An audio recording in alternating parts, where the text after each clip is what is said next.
Welcome back to another edition of Alistar 2 Diamond. In this game we're paired up with a Jhin and we're up against Lucian Nami. Lucian Nami have really good synergy, I think. But Jhin and Alistar also have pretty good synergy. I feel like Jhin can follow up really well to Alistar's WQ or just CC in general, or just an auto attack. So when Alistar commits, Jhin can easily follow up with his W. On the other hand, if Nami hits a good bubble, then Lucian can dash in and make something happen. But I would say that it's way harder for a Nami to hit a good bubble than it is for an Alistar to hit a great WQ. So I do feel like we have an advantage in that sense, where unless the Lucian and the Nami can apply a lot of pressure by consistently auto-attacking us without taking too much damage, then we will have the advantage, the all-in advantage. So they have the poke advantage because they have sustain and good poke with Nami and Lucian, but we have the all-in advantage. So if they're not able to poke us down, then we can go all in and win. Notice that I interrupted the red buff's auto attack with my Q. So I did auto. Immediately after my second auto, I Q'd the buff to interrupt its auto attack to reduce the damage being dealt to me and my jungler. Got the EXP from the first minion here.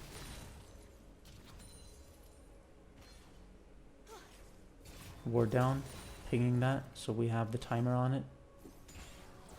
So that is a good poke from Nami, definitely good poke, and she should be doing that level 1 because she is completely safe, so she can just walk up to me, W me just like she did.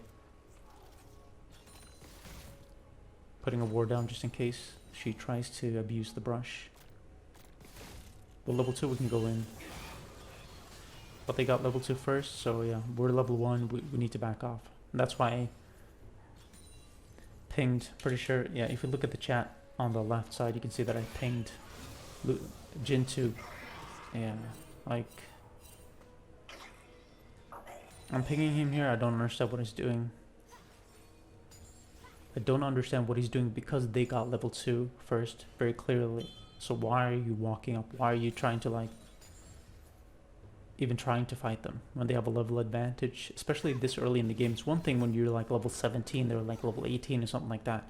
When you're level 12 and they're 13, it doesn't matter as much. But early game, levels matter a ton. You have more base health, more base damage, more base mana. Yeah, and maybe most importantly, an extra ability over you. So you have only, let's say, your Q, but they have their Q and their W. That's a big, big difference. So, pretty frustrating when you have players like that, like you're really trying to win. I'm trying to get diamond here. I'm emerald 1, and then he's doing that.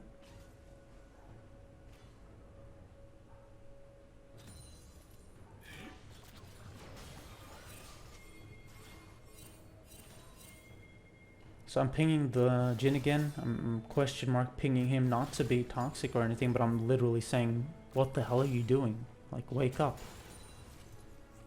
Because that is not how you win. You don't win by, to be frank, you don't win when you play like an idiot. Simple as that. And he kind of has been playing like an idiot in the sense that they clearly got a level 2 advantage. I didn't want to commit there. Of course I could have WQ'd there, but I know that Nunu is here, so that's why I didn't want to commit. So at this point, I can sense that the Jhin cannot be trusted. With the way he's playing, just completely standing still, I know that he can't be trusted. He doesn't understand what's happening in this lane. He doesn't understand why I'm playing the way I'm playing. And he has resigned himself to just playing very passively and just being kind of useless, basically, and just kind of going on autopilot and maybe even just thinking this is probably going to be a loss because of this Alistar. without actually trying to think, what is going on? Why is he playing like that? Is he really trying? Does he not care about winning, or maybe he's trying to do something? Maybe he's trying to play in a smart way, and not just going all in mindlessly. Anyway, he doesn't seem to understand that, and I can sense that, so that's why I'm even more careful about doing anything with this Jhin. I'm paying the dragon to check to see if they're on it, and also to potentially take it because Nocturne is there. And we end up deciding to take it because their bot lane is not showing. That's a huge... I mean, they just came back, so the wave is kind of high up. So it's not ideal, of course, because Jhin is being zoned off the wave. That's true. But at the same time, we're getting this for free, in a sense. Free in the sense that, I mean, they're not contesting it. There's no danger to it. Their mid laner is also low. It's also an important point. So they came back here to farm the wave. In addition, their mid laner is low. That makes it safe for us to take the dragon. Even if their Nunu were to show up, it's still safe for us. Because it's going to be a 2v1 situation. If their bot lane rotates and our Jhin does not rotate, then it would be dangerous. Going straight to Void Grubs here. I don't really care if they can see me. I want tempo. I want to be fast. We can see now on the right side that Nunu took one. He got 2 Void Grubs. And he flashed. So because of me, because I rotated, because I pinged, we got a free flash off Nunu. Not ideal that they got the Void Grubs, but it is what it is. At least we got something. We got his flash.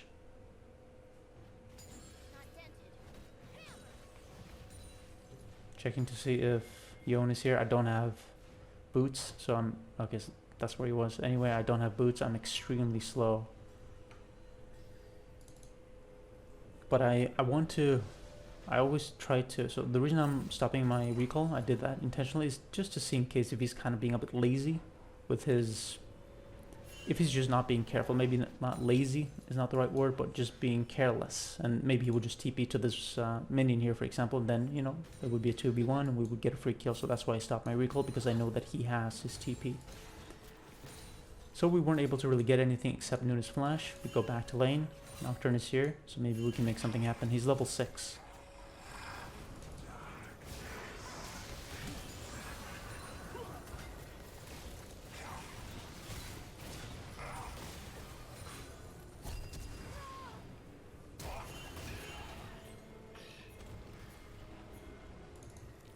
I'm pinging to go in here because we know for a fact that Nunu is right here. Doesn't really matter if Lux is here. I'm just pinging to go in, go in, go in. So I wanted to go in here, but I could see that Nocturne turned around. So then I turned around. I knew that there's no point in committing. So I just put a ward down here. I want him to feel pressure. So put a deep ward here. I don't really care if he sees it. Even if he clears it, I want him to feel that pressure. Like they're deep warding. Or at least their support is deep warding. Normally I would maybe have tried to get the Lux here. And we would have gotten her probably, honestly, if I had stayed. But the reason I went back so confidently without even considering the possibility of staying and interrupting my recall to get the Lux was because of how this Jhin is playing. I can sense by how the Jhin is playing that I cannot trust him. For that reason, I'm not going to trust him, and I'm not going to make plays based on trust. And that would... Staying to get Lux there would be a play based on my trust in him, which I don't have. Because I know that their bot lane is coming. That is their mid laner. Their bot lane is coming. So if I put myself in that spot, that vulnerable spot, there is a good chance that I might die if the Jhin doesn't follow up. And I don't trust this Jhin to follow up at all. I mean, just look at how slow the Jhin was at reacting to that. I feel like I made it. That was a really, really well-timed WQ by me. So I'm pinging the Ahri to move, to back away, to back off, and then I put a ping so she can come. I'm trying to ping her. I'm saying, come on, let's do this, but she backs off. I guess she wants to just push. I'm not sure. But then I'm thinking, okay. So if it's going to be like that, then okay, I'll just back off, play it slow. And maybe rotate mid.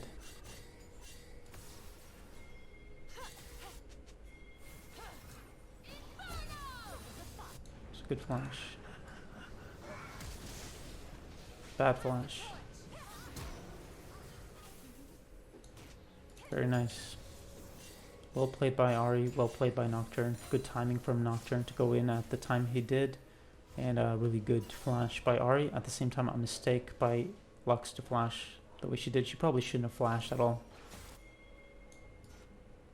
Void grubs. And then possibly going top, considering going top here.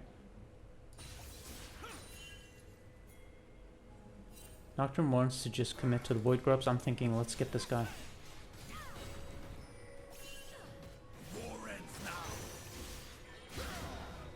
And then I messed up my WQ. That was bad. That was definitely bad. I'm not sure what happened there. If I kind of got knocked up, if that's what happened, and then that kind of interrupted my Q. Because if you noticed in the bottom or to the left, yeah, bottom left corner, my Q did go on cooldown. So I actually did WQ. So I don't know if my Q sort of got interrupted there. So I actually did WQ. Anyway, it doesn't matter. We got the Void grubs. It is what it is. So let's take a look at my items here. Wisdom ability, of course, for roaming and to create place in and out of lane. And then upgraded warding item. They got the dragon, but we got the Void grubs. So I'll take that trade.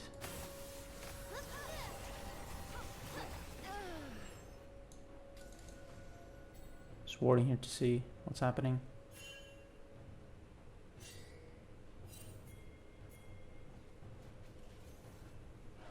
I wanted to get him, but Nocturne's 1 HP, so there's no point. Nami's topside. Not sure about Nami roaming. I don't know if I really... I mean, this is an opportunity right here. We can see, we know for a fact that he's here. So I'm just thinking, let's do something.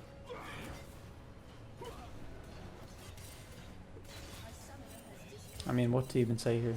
Like, I'm pinging him here, like... kind of infuriating. Honestly, that he is... I mean, I'm pinging him here. He should have hit his W, he should have used his R. Could have definitely been a kill right there. And he's just completely out of it. He is not focused. He's not even really trying to win. He's on autopilot.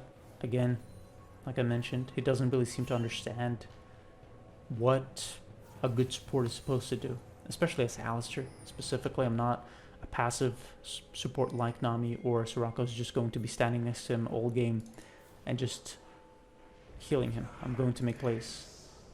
Nocturne going in, I can trust that. I immediately tank the turret for Nocturne to go in. I know that the Nocturne understands that he should go in. I trust the Nocturne, I don't trust the Jhin. The Nocturne has earned my trust throughout the game and through the way he's been playing. And he's played well so far. I've seen him make good decisions, so I trust him. That's why I immediately tanked the turret so he could go in safely, and he recognized that immediately. You could see that when I did use my ultimate, he understood. Okay, he's tanking, so I'm going to go in now.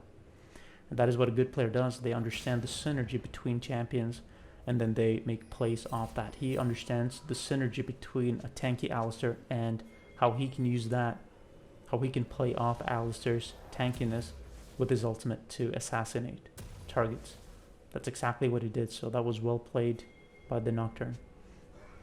As a good support, as a great support, you need to be able to recognize those things yourself. Of course, you need to understand the synergy between your champion and other champions on the enemy team, but also on your own team. Herald is up, that's why I'm going top. Even if they're... and also, I don't trust this Jhin at all. So I'm focused on Herald. Don't really care much about bot lane. I want to get the Herald.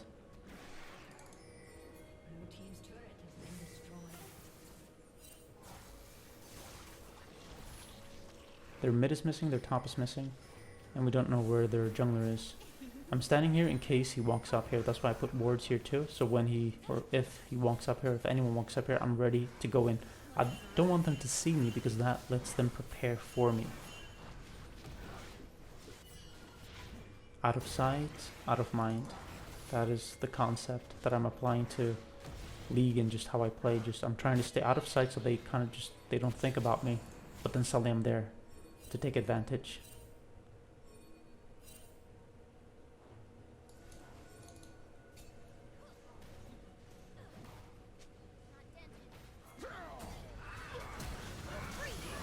Really good reaction by my team. I flashed in here. I got my E, chain, CC off. Really, really good reaction from my team. But then, yeah, this happens. This was really, really, really bad. That should not have happened. That was... I would kind of put that on both of us. I didn't expect her to die like that. I didn't expect that the Nuni would... I don't think I even knew that the Nunu necessarily was there. But yeah, that was just kind of messy. Like, I did tank it. She had a lot of health. But then Nunu came. He had his CC. Kind of... I mean, it was bad pathing of us. We shouldn't have walked here straight through or past the turret. We should have just walked around here. But that's something to learn from. I don't want them to get this turret. At the same time, I feel like I can't really defend it. So I'm bluffing. That's what I'm doing here. Bluffing. I'm saying I'm going to go in here. Someone is here with me. And then they kind of took that bait and they backed off. So I did manage to defend by bluffing. But I can't actually defend as Alistar. I mean, I don't have any... barely have any healing. And without my ultimate, I'm not really tanky. And I don't have any ranged attacks. Nami out of position here.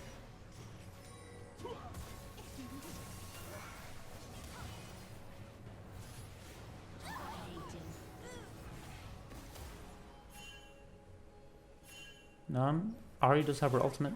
Yeah, and she goes in. Not sure if she's able to get the kill here, but... And then she gets caught. Yeah, that sucks for her. That was...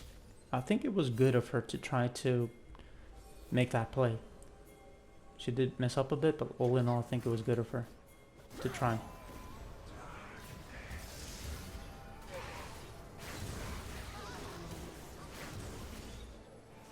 Using the dragon to attack is going to flash. Flashback at 22, 20.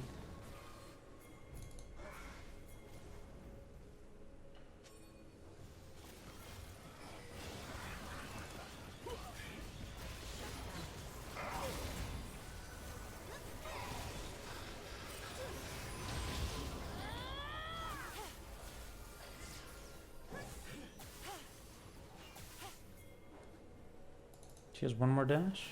Just for you.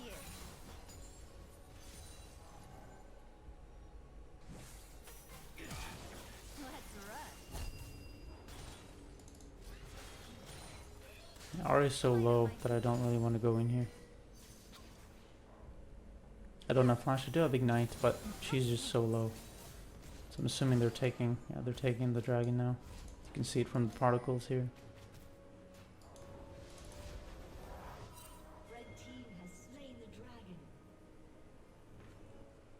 Looking at the gold, you can see that it really is an even game.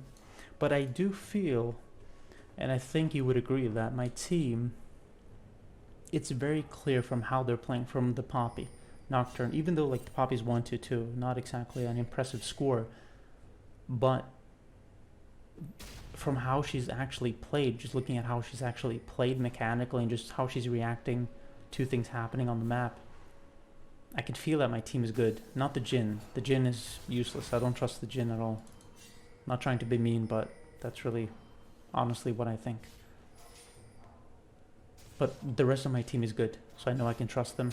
So I feel, what I'm trying to get at is that I really do feel like we have a really, really good chance of winning just from how my team is playing and also how the enemy team is playing. I feel like there's just no pressure from the enemy team. I don't feel any threat from the enemy team. They're top, they're mid, they're bottom. The way that they're playing mechanically, there's just no pressure. I don't feel any threat at all. I don't feel any danger that I'm just suddenly going to die. I'm suddenly going to get caught out. I don't feel like they have good vision coverage or vision control. And that makes it easy for me to make plays. My Herald was about to expire, so I put it here. And then immediately look at how my team is reacting.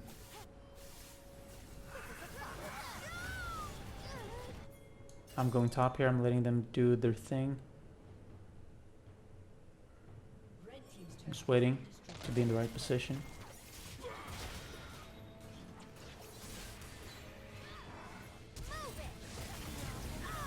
Again, just showing how the Poppy's playing. Like that she's good.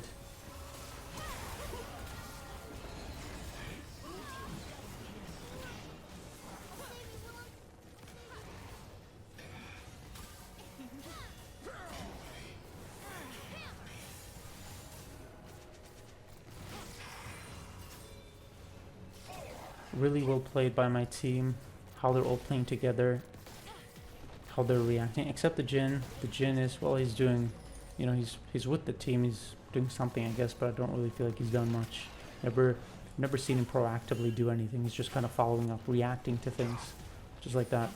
He's reacting, but he's not actually being proactive and just proactively doing things and using his abilities to create plays, create opportunities, create chances. But the rest of my team doing really well. Really impressed with how they're playing. I really love the follow-up. And not just the follow-up, but just the overall general reaction that they're having to what I'm doing, or just what's happening in general. This is really good. Nocturne has his ultimate. I'm in position. Ahri's coming mid lane. Let's go.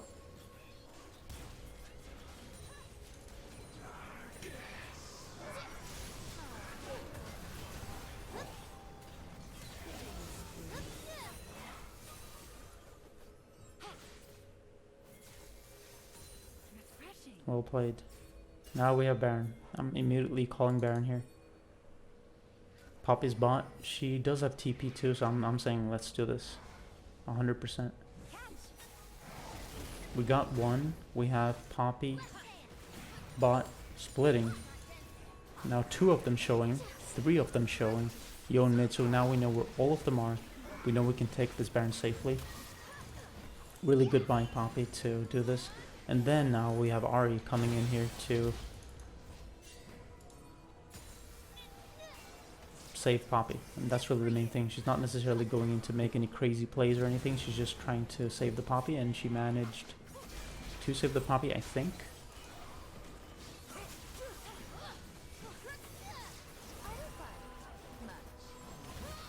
Maybe not quite. Poppy did end up dying, but they committed a lot to it. Nocturne has ultimate.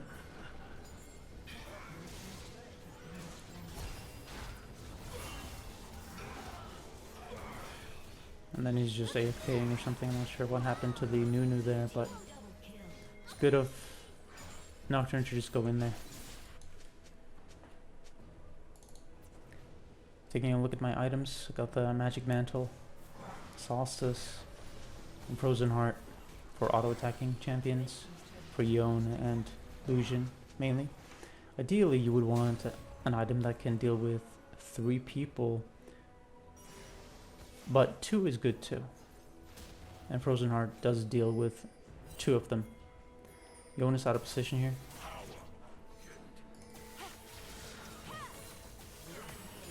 But she got him solo.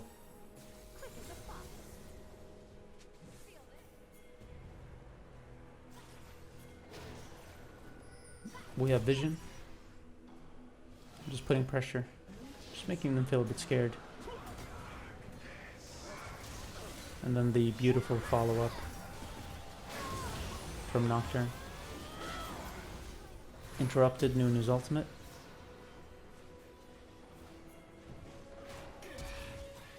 Flash by the Lucian.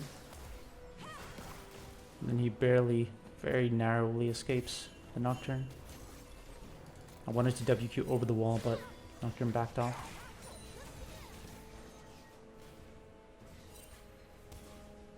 I want to get the Lucian. This one was kind of risky of me, definitely. That was risky. That was kind of maybe trying a bit too hard in a way. So I was a bit lucky maybe that the Lucian actually just kept going down. I feel like that was a mistake by me too. I was being a bit too overzealous in that situation, I think.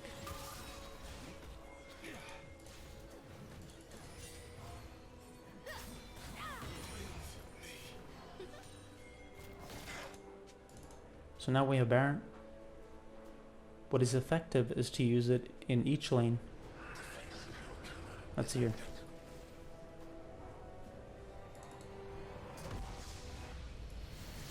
And that was the surrender from the enemy team. So we won. Really impressed with my team, except the Jhin. The Jhin just did the bare minimum. Really impressed with the Nocturne, the Poppy, and the Ahri, the follow-up, the reactions to my plays, and them being proactive in making their own plays and understanding the limitations of their champions and just making things happen around the map. Really, really impressed with my team, except the Jhin. And that's really all I have to say. Just really good. A really, really good game from my team. The enemy team did okay. I feel like Lucian was mainly, he was the one really trying to get something going, but I feel like the Nami just really did nothing. The Lux, she didn't really hit any good bindings. The Nuni was pretty useless, and so was the Yone. So I kind of feel a bit sorry for the Lucian. Hard for him to do everything on his own, and he did kind of try. I feel like with some of those flash plays, he really showed that he was trying. But anyway, again, just I had a really good team. They followed up really well, and it's cool when you have those games where you have a good team or at least a few good players, and they follow up, and you have this coordination. Even though it's solo queue, it's really cool. It's a cool feeling, and it's cool to see those players to understand the game on that level. Cool game, and on to the next one, trying to get Diamond. Welcome back to another edition of Alistar 2 Diamond. We're currently sitting at high 80s LP in Emerald 1, meaning that if this game is a win, we'll be Diamond, finally, after all this time. So this is kind of a big deal, and the tension is running high. An invade by the enemy team here. So this is why it's so important to defend here in this brush, for this exact reason, just in case the enemy team does try to invade. Being ready for that, and then just putting a ward down, just backing off, putting a ward down. So there's no point in me really standing here right now. That's why I'm rotating to be with my team, just in case anything happens, because if they do come here, we have this vision. But again, this is why it's so important to stand here in this brush, just in case the enemy team tries to invade. Just being ready for that. So we got Rice top, Ahri mid, and the new Skarner in the jungle. They have Leona and Caitlyn in the bot lane. Caitlyn has good poke. There's pretty good synergy with Leona and Caitlyn, with Leona being able to go in pretty easily with her E, and then Caitlyn being able to follow up with her long range, auto attack range, and also her Q, which has an equally long range, I think, if not a bit longer than her auto attack range. Anyway, the bot lane came a bit late, so I'm assuming that their jungler started bot side.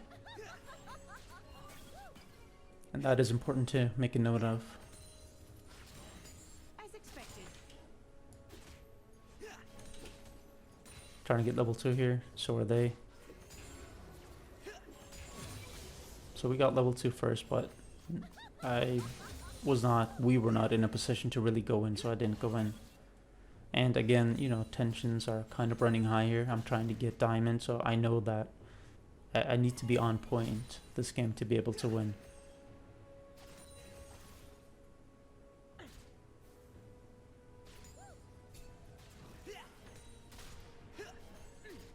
Nothing really crazy going on here.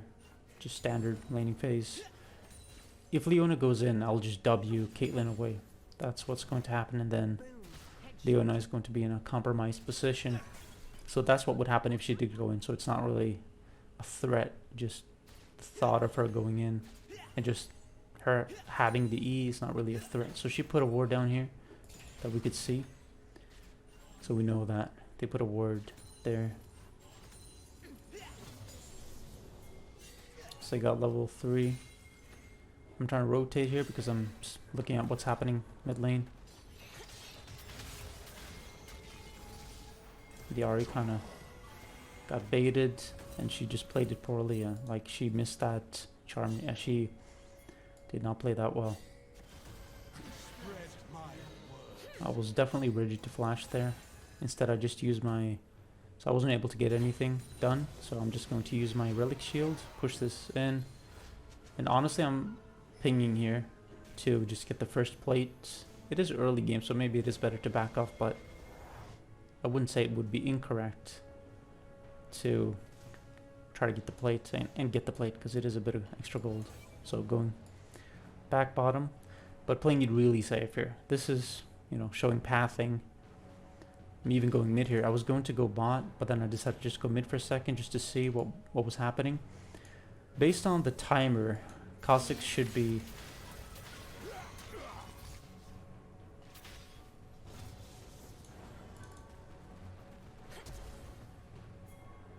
I'm ready to go in here.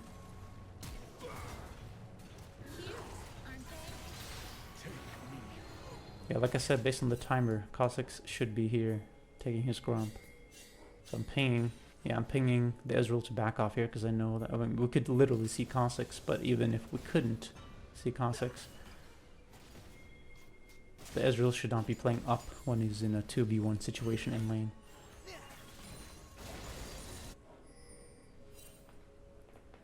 So far everything is going pretty good.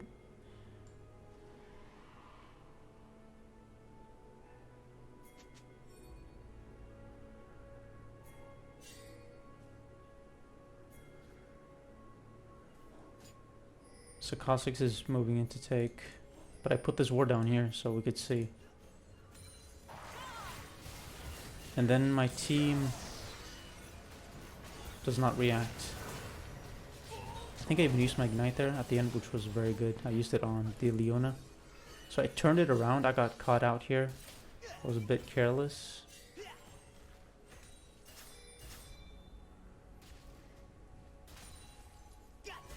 But yeah, I moved in towards or to the dragon because I know that if you want to win, you can't just give the enemy team advantages. You have to react. You have to do something. The Skarner is low. That's a problem. So we should honestly back off here. Yeah, we should definitely back off here. Yeah, this should not be happening. What's happening right now should not be happening. I'm trying to move in here.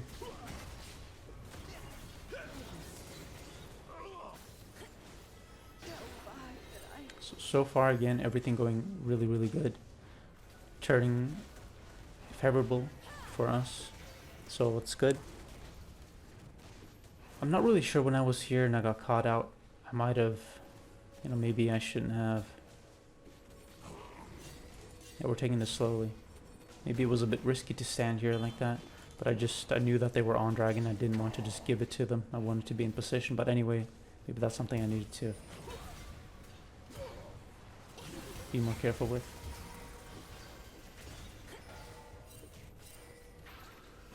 Think twice.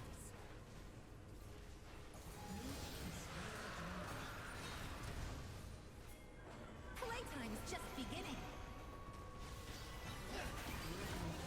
So now the Void Grubs. We got the dragon, but they're probably going to get the Void Grubs. See, that's the thing, is like this Ryze should have reacted a long time ago to checking the Void Grubs. Yeah, he should have went to check the Void Grubs because it is so important when you're trying to climb. You want to get every advantage that you can. You don't want to just get dragon, you want to get the Void Grubs. And then you want to get the Void Grubs again, and then you want to get Herald. Then you want to get another dragon. You want to get every single objective. You don't want to ever give that away.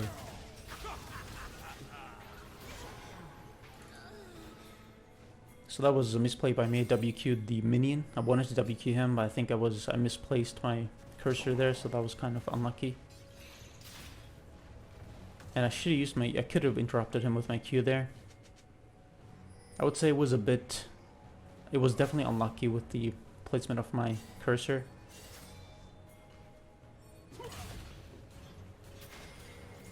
And then the Skarner does not follow up with me here. And then the fact that Ahri died the way she did, I'm sure that she misplayed that she didn't have to die like that. But still, things are kind of turning out well. We're in these kinds of awkward situations, but things are turning out favorably for us, so that's good. But let's see how things progress and if we can actually pull out a win here, or if it's going to be a loss. Now let's take a look at my items so far.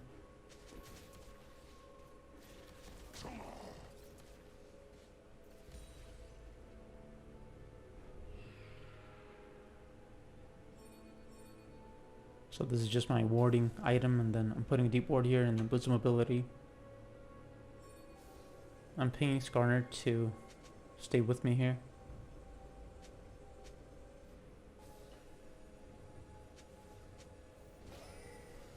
This is definitely a good time. This is the correct timing to get Jace.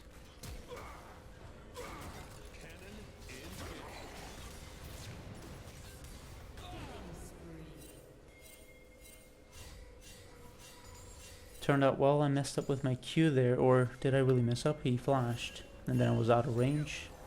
Anyway, turned out well because I chained my W and my E correctly to maximize the CC. So I played that correctly, except the Q.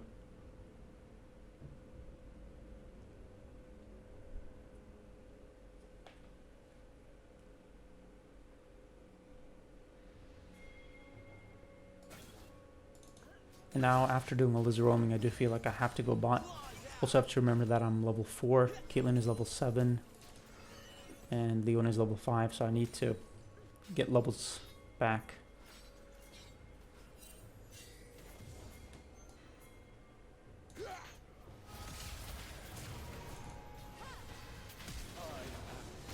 Tried to move in to block Caitlyn's shot there, but Ari kind of moved a bit away, I think.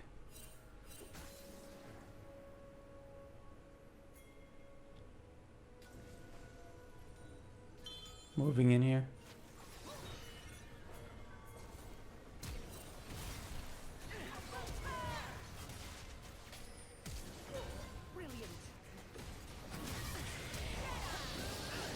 And then it turns around.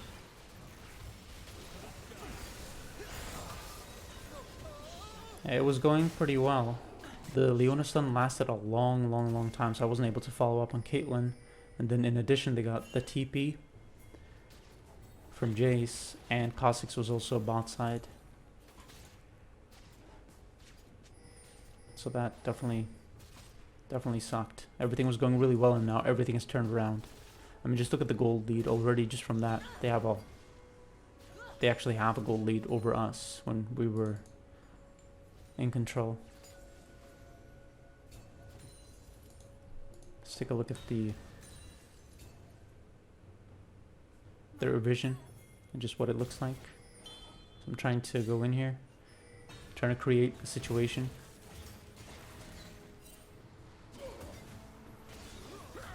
Double knockup.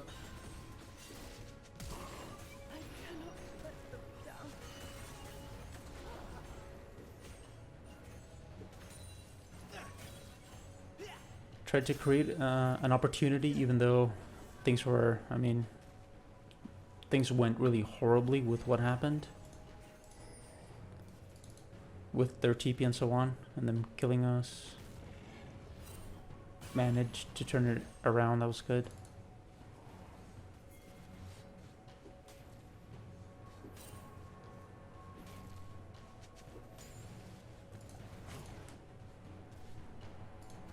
Just wanted to check the ward, the vision.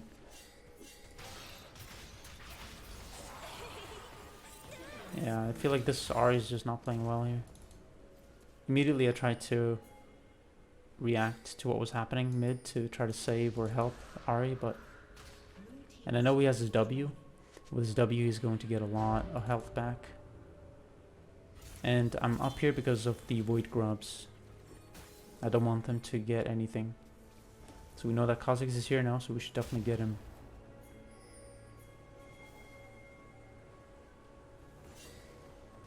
Use his ultimate. He's going to have one more invisibility. Or maybe not. Actually, okay, so he does have one more. I thought he maybe had to evolve his R to get the double invisibility, but maybe I'm mistaken in it. He has 3 invisibility sequences. I'm not sure. Actually, I would have to look that up with Kha'Zix. But yeah, so far everything is going pretty good. We had that kind of mishap here where I tried to create a situation, create an opportunity, but things just didn't really go our way. I think it was a bit unlucky with Kha'Zix being there at that time. But I would have to look at the timing again to determine that if it was unlucky or actually kind of expected.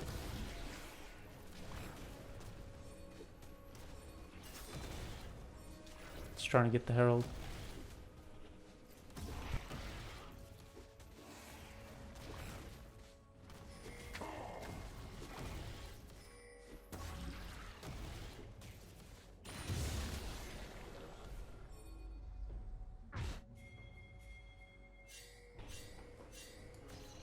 He's out of position, definitely. He has Ari's ultimate though, that's kind of the issue. It's so easy for him to just...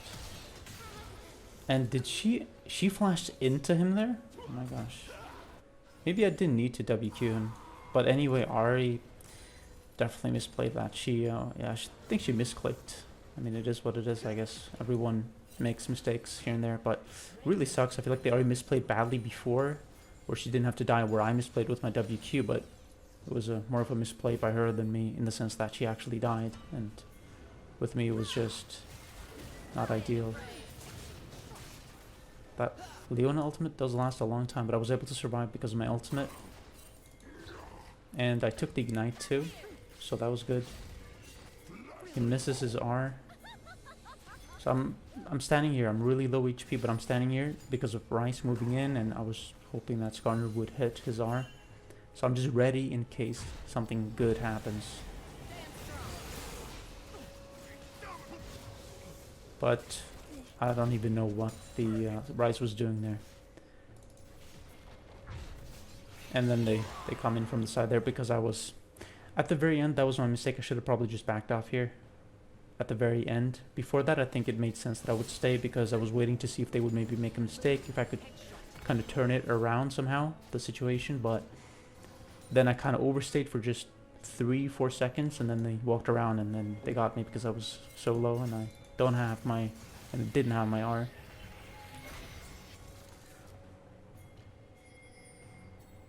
Going to use the Hex Tech here. He flashed. Flashed back at 21:20. Yeah, I messed up with the ward. That was bad of me. I wanted to ward inside, of course. But still, it turned out okay. We did get him in the end. But yeah, I messed up the ward. I put it outside of the bush, just barely outside of the bush, so we didn't get vision.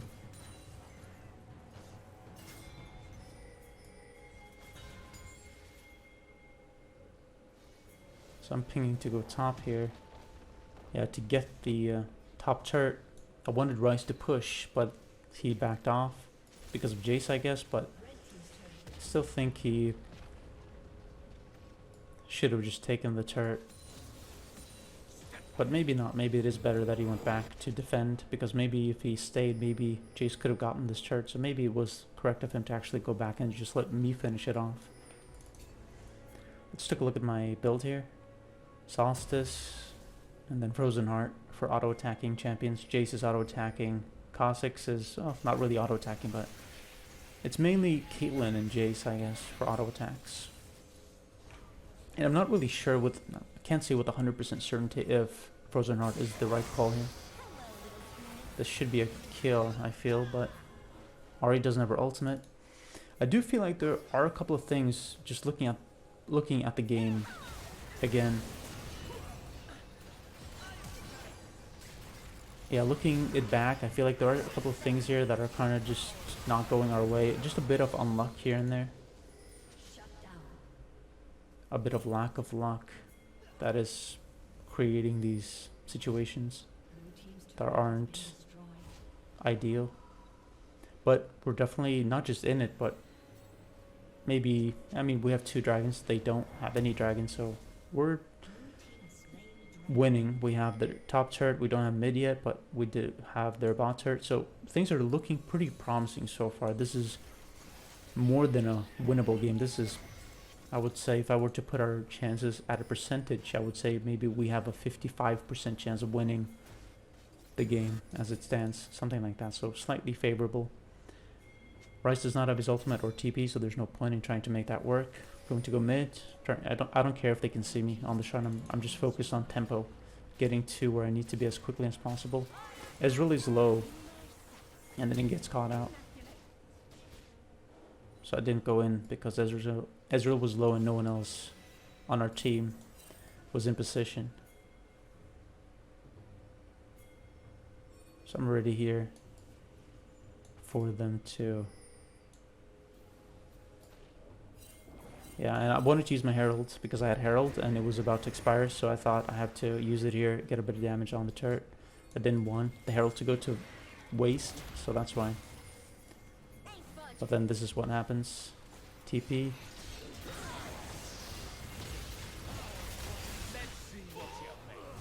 And my team, I feel like they had a lot of time to react. I would have to look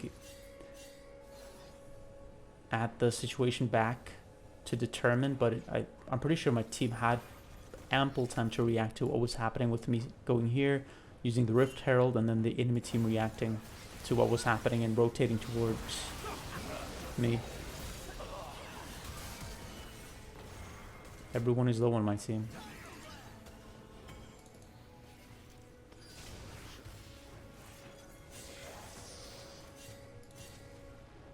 So I'm here on the side here. Okay, TP from Rice. Let's see if we can do anything here. Let's see what he's doing. I'm trying to move in here. Just focusing the Leona. She's out of position.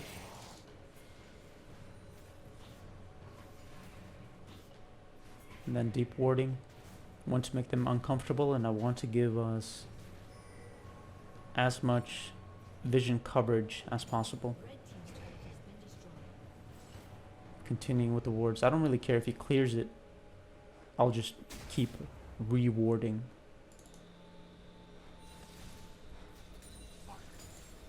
I know for a fact they don't have any vision right here.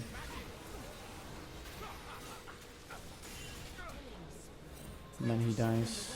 The entire team dies, and I don't get the chance or a chance to do anything. But he has Ari's R, that's the thing. Yeah, I don't know why Skarner focused Caitlyn there. And now he might die. Okay, didn't die, but... Ezreal, and then our ADC is splitting. Which doesn't make any sense to me. I'm pretty sure we saw Kha'Zix here right now. There was an animation or a particle. Yeah, there we go. Let's see here.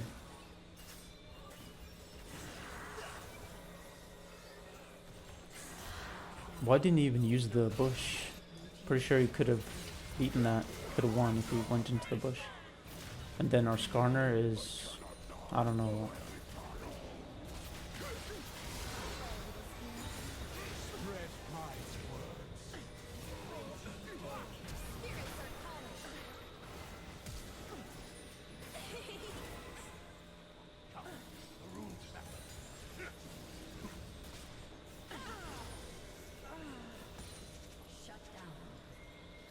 Made a good play there, a good knock up. I saw that Ahri was behind me, that's why I went in the first place.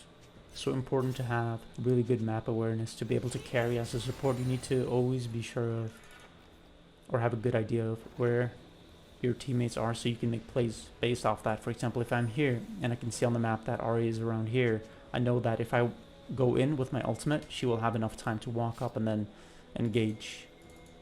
At the same time, the enemy team will probably be baited into using a lot of cooldowns on me. And then my teammate can win.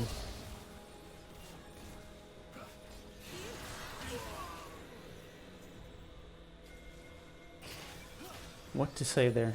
I mean, I went to... Or they can get picks off that. That's what I mean when I said win. They can win. Anyway, that was my bad. I went to ward. I went too deep to ward. And then I died. And then I don't know what to say. Here, what is this Ezreal doing?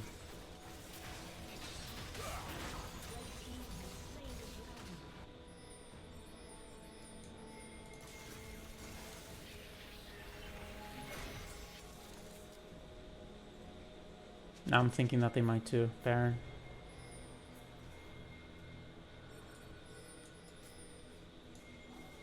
Putting wards down just so Rice can see where they're going, what they're doing.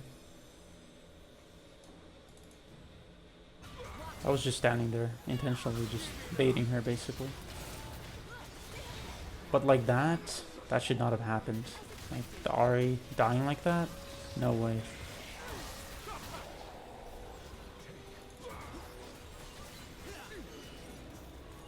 I did stun him, but Ezreal is not focused on him. He's completely tunnel visioning on Caitlyn.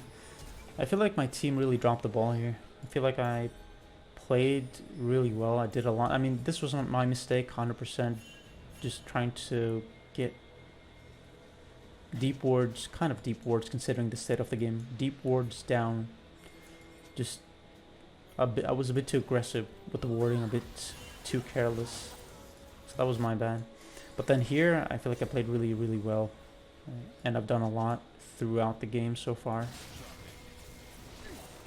I don't know what that was. He TP'd. That's why I'm pinging him in the chat. I just don't understand what the hell this Rice is thinking. And then, I don't know. I'm creating this opportunity for my team again.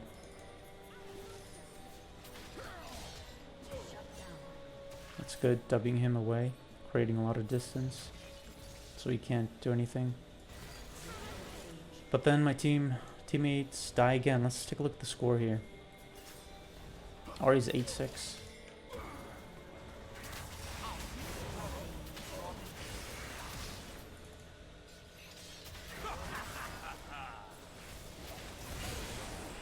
I feel like what's happening is that I'm in these really difficult kind of awkward situations quite often, and that's really it. I'm in these awkward, unfavorable situations where we're maybe outnumbered or maybe I'm really low, and then as a consequence I die. So because of my vision, you can see what's happening here. And the Ahri can TP too. Like this is 100% like a huge moment in the game. I'm not sure when Ahri respawns, but I feel like my team should have done more. They should have pressured more. I'm not sure what the Ezreal really was doing there. And then he just walks like what is that? Like no words to describe that. Like, he just walks in, just says, "Hey, here's a free kill. Take the gold, take the experience." Seriously, what is he thinking? Walking in with no vision here when they just got Baron and he knows that they're all here. It's not like they're 1 HP. They were like 40% HP or something. Like they had plenty of health to get him, to catch him out, not for him to catch them out. So, yeah, don't know what he's thinking. Let's take a look at my build. Hex Tech and then Frozen Heart. Or Seeks Convergence, I mean not Hex Tech. Seeks Convergence and Frozen Heart.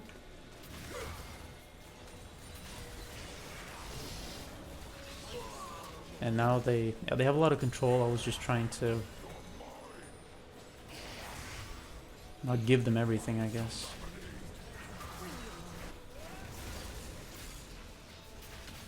I'm just trying to regain some control. But I feel like my teammates, and here's the thing. This is what's kind of interesting about League, kind of cool about League, but also kind of sucks. That's what you're seeing in this game, is that things are going back and forth, and we might have some success, and then we have some failures, and then maybe the enemy team, they kind of get more and more.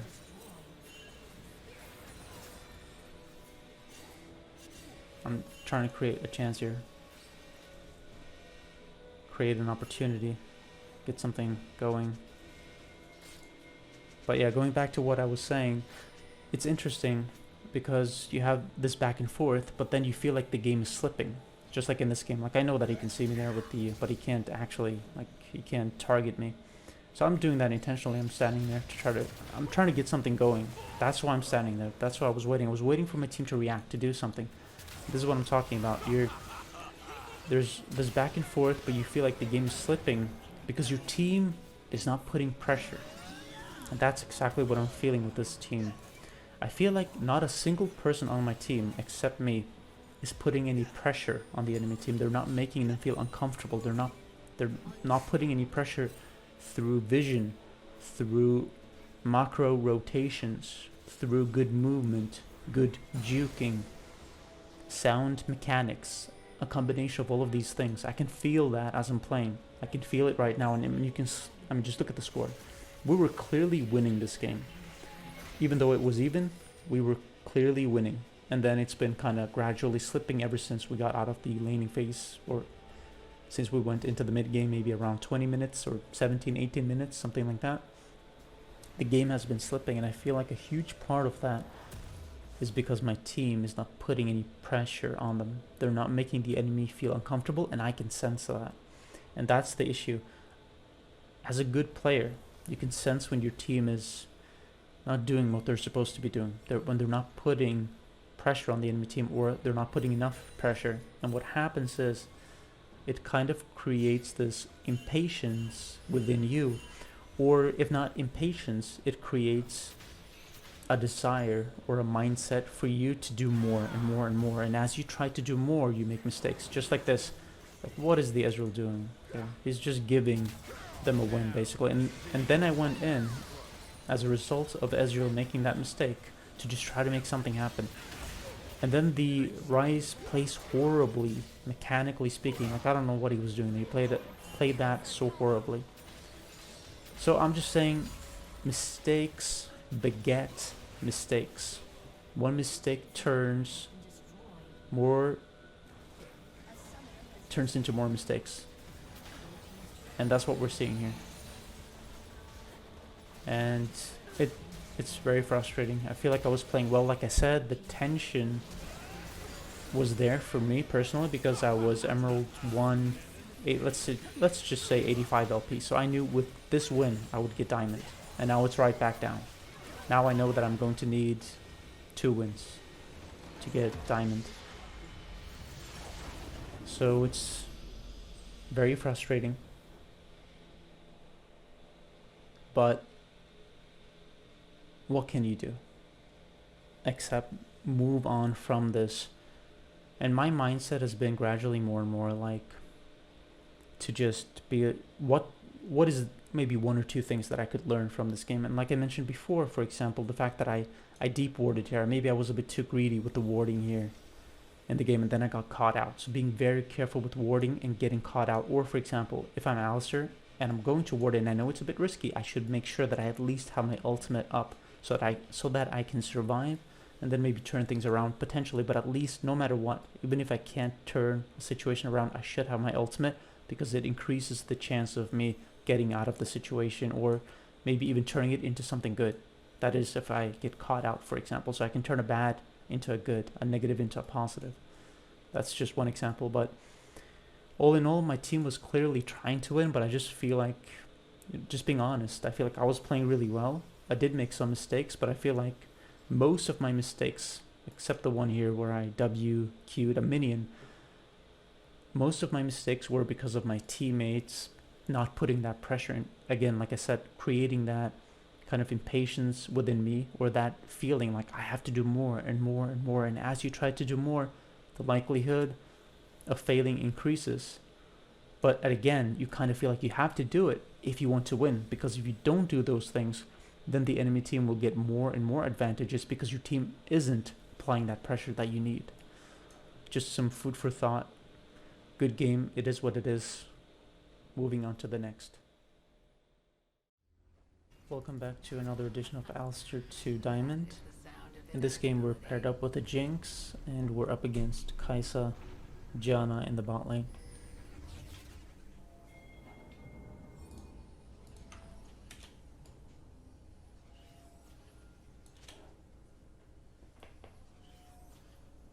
Currently sitting in Emerald 1 and trying to work our way towards Diamond. Notice that the Kai'Sa has cleanse. That's really, really important to make a note of because you don't want to use your ignite as a support or maybe as any role really, because they can be cleansed and then you're just kind of wasting it. And in addition, as Alistar, if you combine your ignite with your knockup, with your WQ or just the Q, then you're double wasting your summoner and your abilities, meaning the cleanse will actually remove the knockup effect and cleanse the ignite. So basically you don't want to unload everything at once, your Q or WQ and ignite. You want to space them out to make sure that the person, the champion, the player who has cleanse will only cleanse one thing. Really important to make a note of. I've made that mistake before where if someone did have cleanse first, I wouldn't check before the game actually started or as the game is starting, so I wouldn't really be aware of that, of them having cleanse. And secondly, even if I was aware, I would still use my ignite with my WQ as I usually do when someone doesn't have cleanse, and then I would get screwed over by doing that because they would cleanse everything. So let's look at the laning phase here. I'm with the Jinx and always want to try to get level 2 first, so I'm probably going to start pushing here. Use my relic. So let's see if we can get level 2.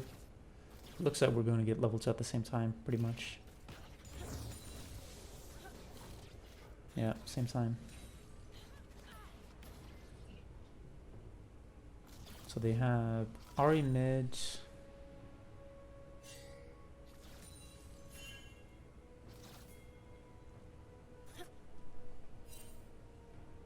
Look at the minions. Look at the health of the minions. I'm going to time when I go in with the minion health. Got her flash just from that simple little trick.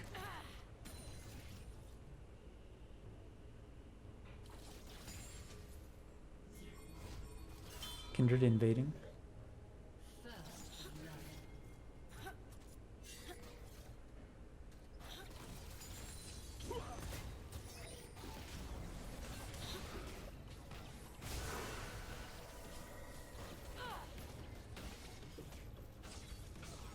Janna moved into the brush, away from the ADC. As she moved away from her ADC, I went in to engage on the ADC. Basic stuff, but really efficient, really effective.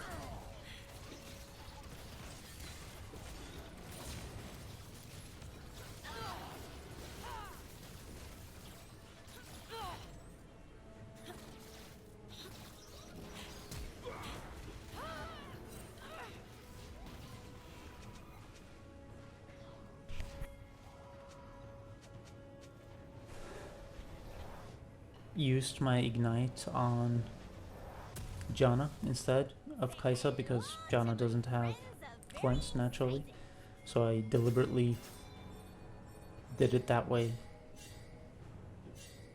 just to try to play it smart.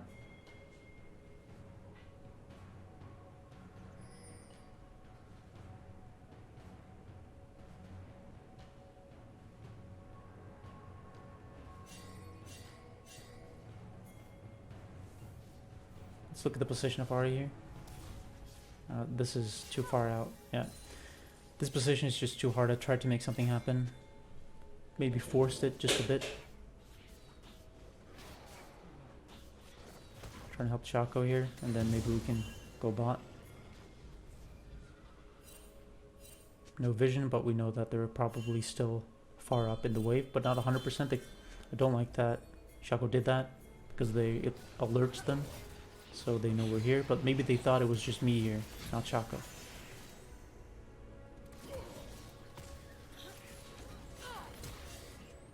Notice that I W'd Janna into the box of Shaco.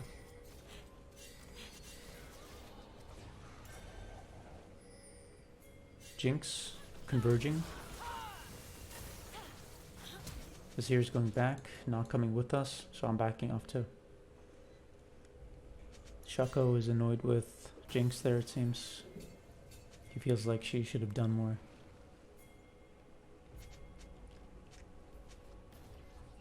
So I know for a fact that they have a ward here because Shaco used the scryers to reveal the position. Let's look at the vision of the enemy team here. So they have no vision here right now.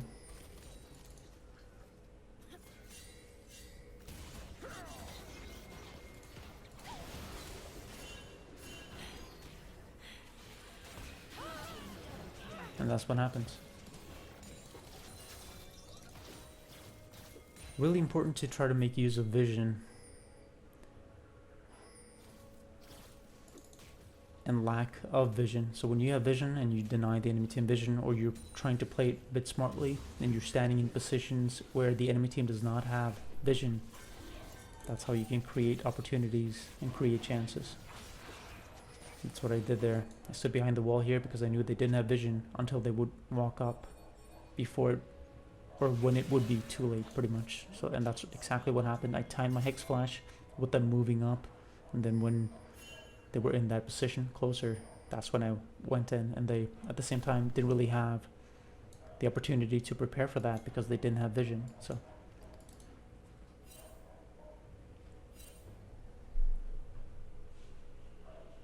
look at Kai'Sa's position here. This is perfect. Waiting for Shaco. Not sure if I like him focusing so much on the Gromp. I feel like we should focus on getting the bot lane instead.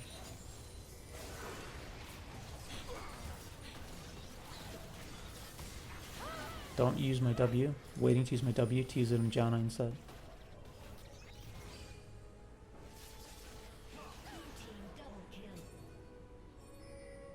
Yeah, did not use my W. Wanted to save it for Janna and then putting deep wards to give us some vision to see exactly where their kindred is when she goes bot side again.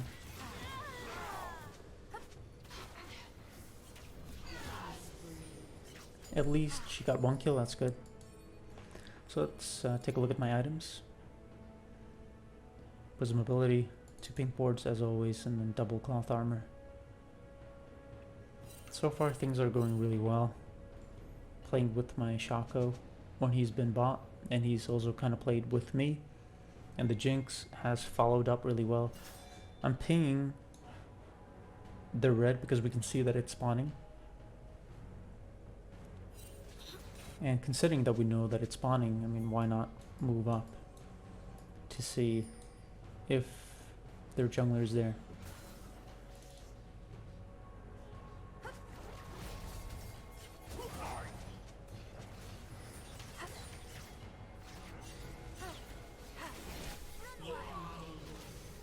Yeah, I did not like how Shaco played that. I feel like he should have followed up.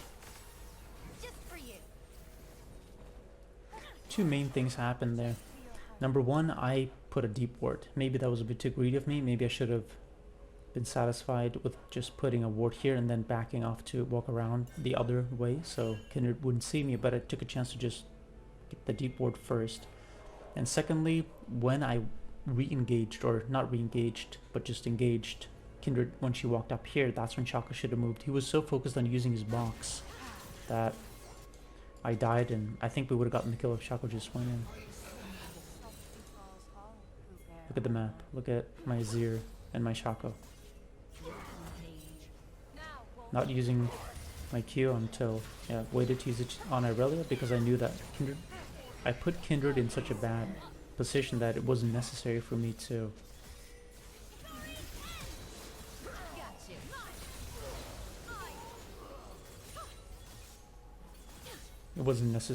use my Q. So I waited, I held it. But it ended up not really working out. So let's see in this situation what we can do. So the Void Grubs, I think it's, yeah, the Void Grubs are spawning. So really want to make sure that we're ready for that. So prepping that. So I'm completely disregarding the bot lane here, and also we're pushed up. And there we go, Kindred there. I don't want to give their Kindred, see, I don't even want to give her the scuttle, but my team is not in position, they're not really reacting to do anything. And that's why I'm not doing anything either. I'm just trying to put myself in a better position to react when my team does react. But yeah, don't even want her to get that scuttle, honestly, but my team was not in a position to react, so I knew that if I do go in, I'm just going to die. So there would be no point to that. Dragon is spawning soon. Void Grub spawning very, very soon. 5 seconds.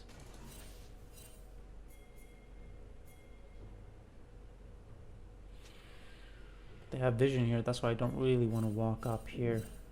Then they will see me, but if I walk to the side here, they can't see me.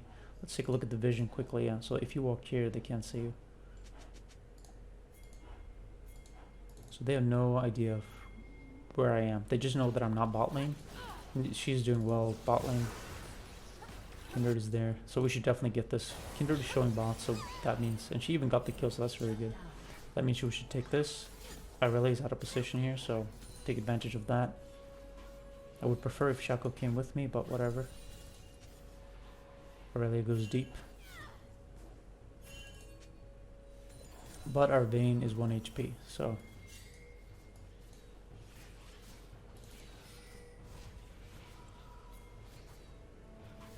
And Irelia does something she shouldn't be doing here. I mean, they know that we're here, don't they? Okay, they actually... maybe she didn't know there. Anyway, she puts herself in this situation here. So let's see what we can do. Janna or Irelia? Waiting for Azir to respond here. Now finally he reacts. But very, very late.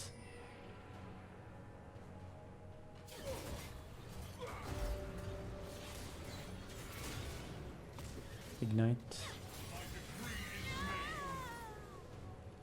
So Janna actually got one of the Void Grubs.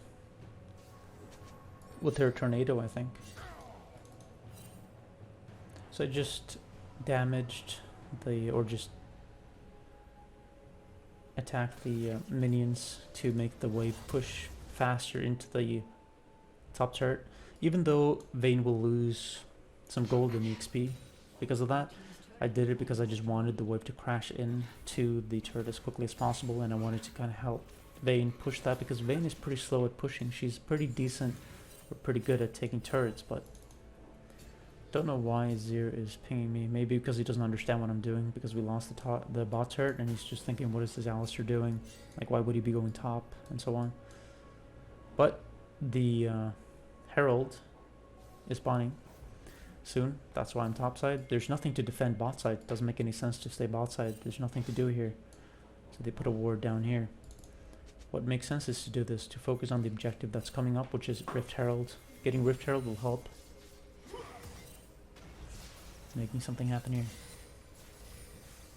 But I used my W there. I needed Azir to do something. He did have his ultimate, and I'm not sure if he used his dash there, but I feel like he maybe could have done more. Anyway, I tried to make something happen. Kindred is showing here, and we know Irelia is here.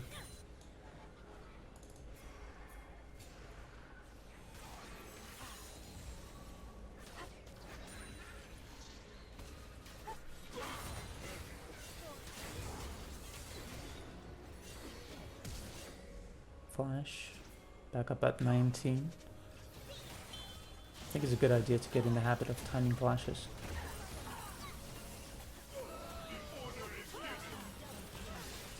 W her into the box again. Q flashed to get the kill just secured. Make sure there's no nonsense going on. So I got the RE kill. And now we can get Herald from that.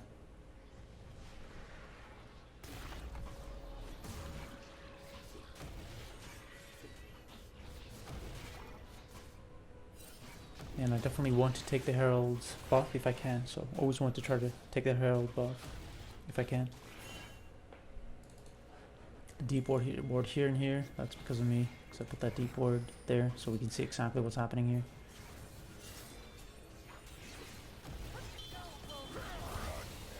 I just W'd her away, I didn't even want to mess with that, just W her away. I didn't want her to steal the Herald.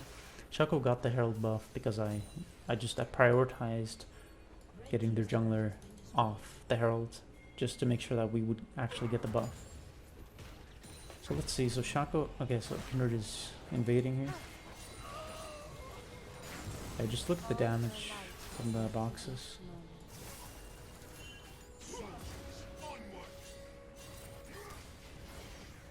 Here, not yet.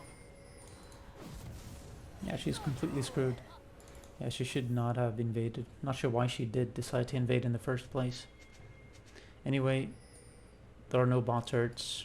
Their mid turret is low, and then we got the top turret. So I would prefer to get the mid or top. It's either or. I don't see any point in going bottom. Just need to defend the turret, of course.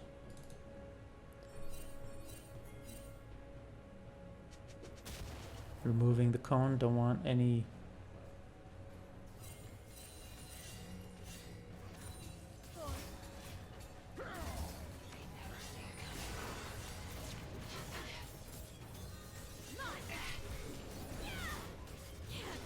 Nice, very good. Yeah, I don't want anything unexpected to happen. And these elements of surprise, like all the cones, they represent unpredictability, and I don't want unpredictability in my game. So whenever I come across scryers or a plant or a blast cone, I try to remove it, because again, it represents unpredictability, and I don't want unpredictability. I want to be able to predict what my opponents are going to do and how they're going to do something. So I always try to remove those elements of surprise, just like that.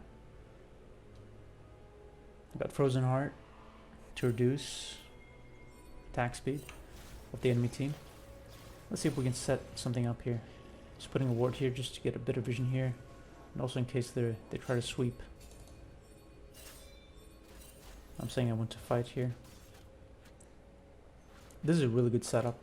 Pink ward in this brush, and then ward here.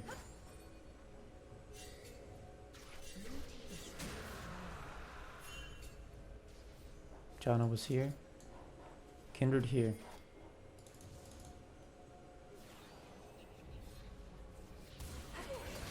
Come here often.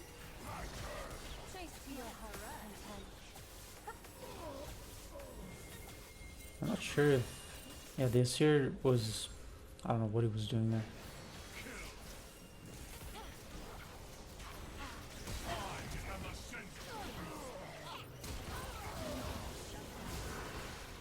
Jinx resets. Jinx is an extremely good ADC. She really is extremely good. A really, really good ADC to carry with, I think. Kai'Sa is too. But maybe Jinx more so with the resets that she gets.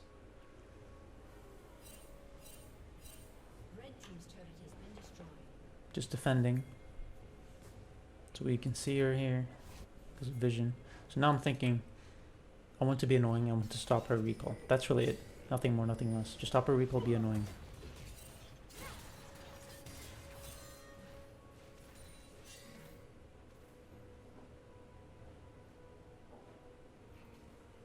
So I want to get the top turret. Shaco still has his Herald, I think. Let's see. Or did he use the Herald earlier? I guess he must have used it earlier because it's not showing here. Even if she does remove it, I'm still going to, yeah, just put another one.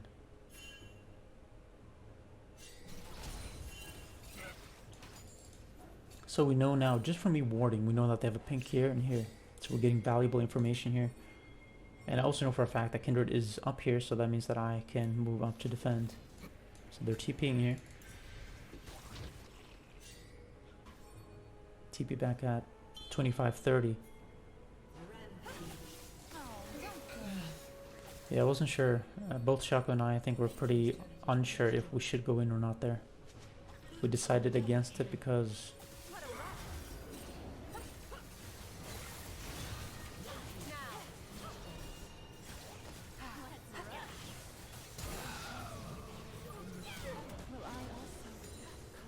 Look at what's going on here.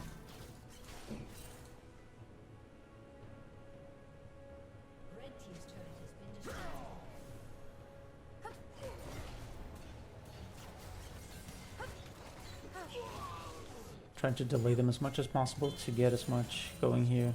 Just letting my team get that inhib for free, and we even got the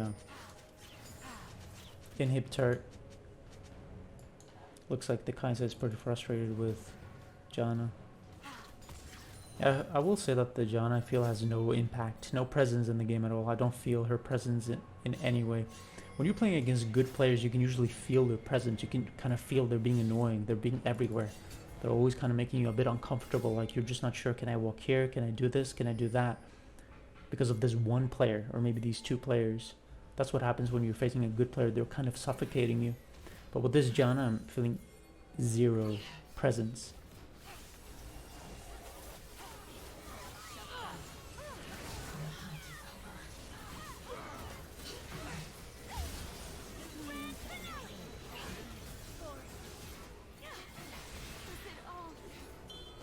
I'm just pinging this.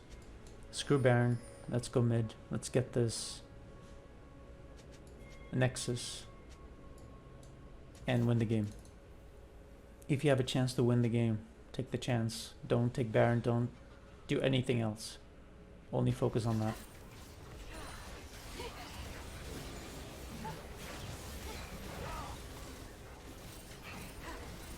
Still tanking. Kai'Sa is up there. I was a bit careless because Kai'Sa, yeah, she just respawned and she W'd me and then that was it, so I died. So I was a bit careless there. I should have been more attentive to the respawn timers of the enemy team. And I think I said inhib turret here before, but on a Nexus turret, of course, that we got a Nexus turret. Anyway, that was my bad, just not being focused enough on the respawn timers. So important in games to always look at the respawn timers of the enemy by pressing tab, so you can see when they're respawning. And now I'm at, yeah. Okay, so the Kindred is pinging Baron. And I think I'm pinging Dragon here. And the reason I'm pinging Dragon instead of Baron is just because we have so much control of the game. And because we have that control, I know we can just melt Dragon and then we can do Baron. And I just don't think that they, well, to be quite frank, have the balls to make a play like going for Baron, even though that is what they should be doing. As a team, they should be coordinated enough to try to get Baron here. That could potentially turn the game around.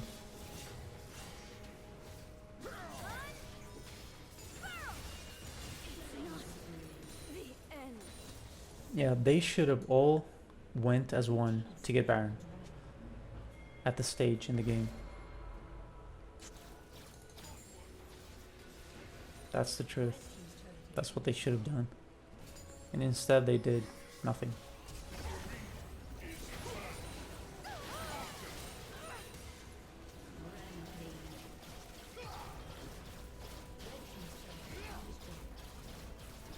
And that's game. Well played to my team, and at the same time I feel like the enemy team made it kind of easy, but well played to my team.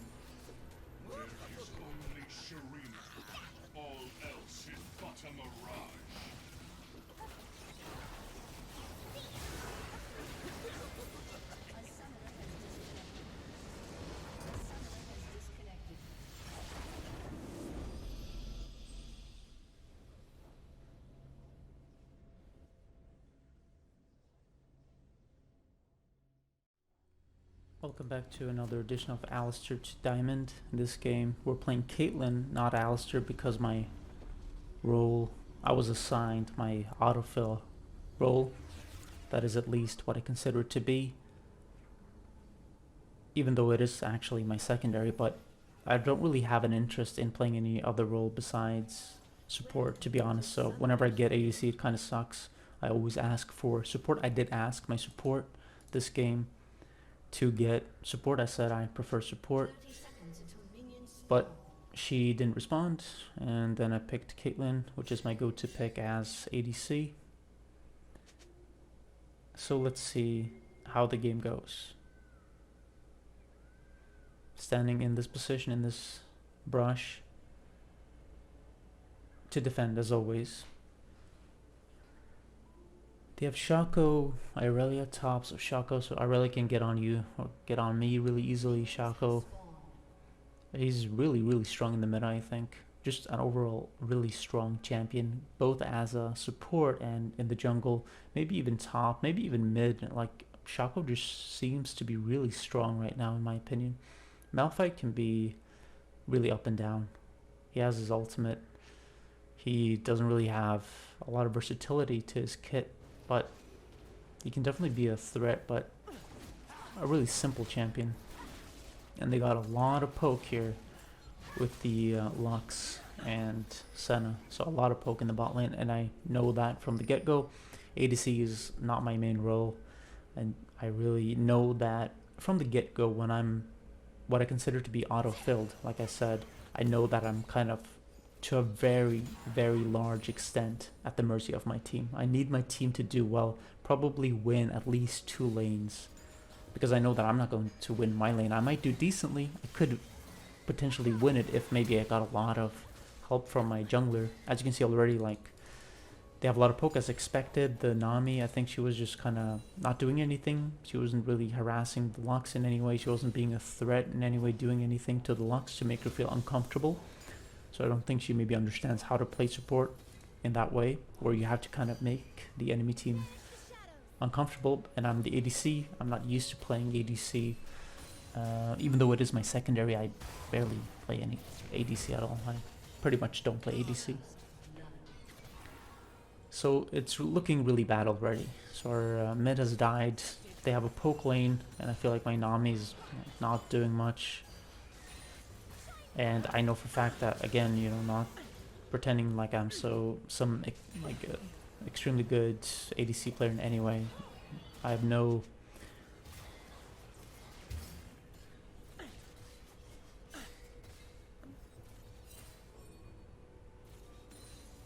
as an ADC, it just I'm fully aware about my I'm fully aware of my capabilities as an ADC, and they are limited. I can do some things, but like all in all, I'm fully aware that I'm not playing amazingly in any way, or even decently. I would say I'm just trying to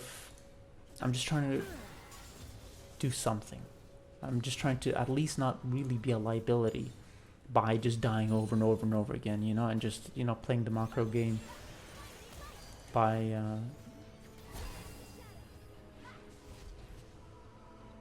pushing waves when I should be pushing fast, pushing slowly, and so on, you know, applying those techniques, I guess you could say, you know, correctly, even though I might not mechanically be playing well, and I might not be able to get much going in the lane without help from our jungler. I know that at least from a macro perspective, I can definitely do some things as an ADC, and I have done that in previous games too. But as you can see, like, so far it's not really going well. I mean, so our top has died, jungle died, and our mid has died twice, and I feel like my support is just not really doing anything. And Nami is by nature a really passive support too, so that's really, you know, not good. As an ADC was auto-filled, then playing with a passive support who's just having like no impact on, or very limited impact on the game is not a good feeling. So like my mindset is just very simple. I'm just going to farm, going to play it safe, try to not be a liability like I mentioned. Yeah, just farm. And then try to rotate if anything happens, just like now. I'm noticing this happen. So I'm just trying to rotate.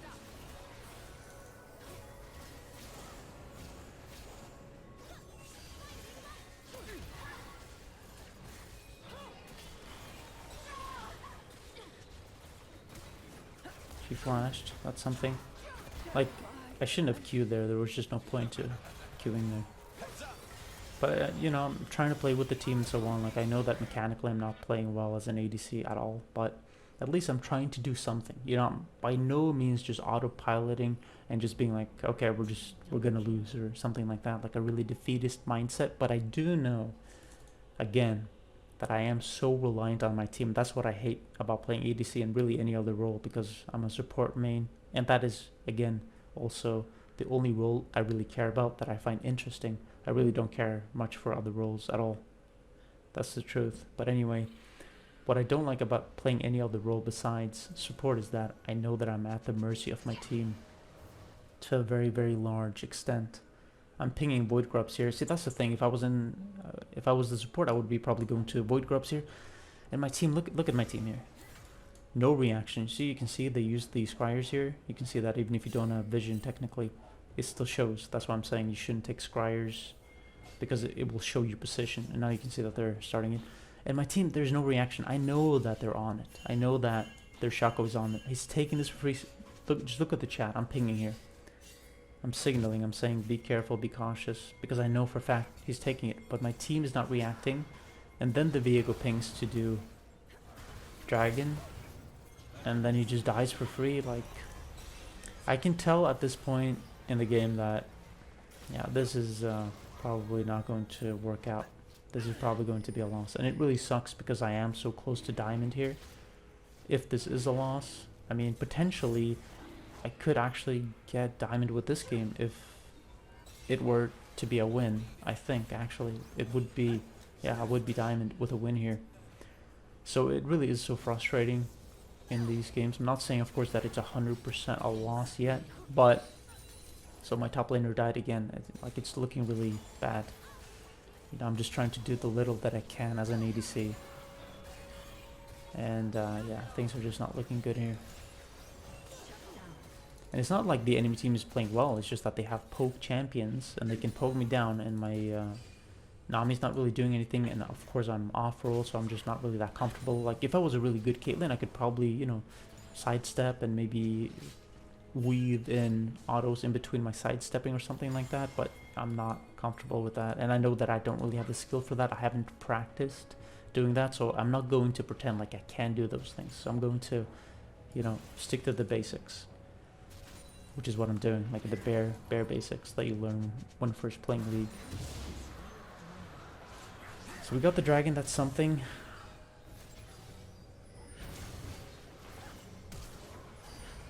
And then a flash by Nami, was it to heal the Viego? Just, I mean, like,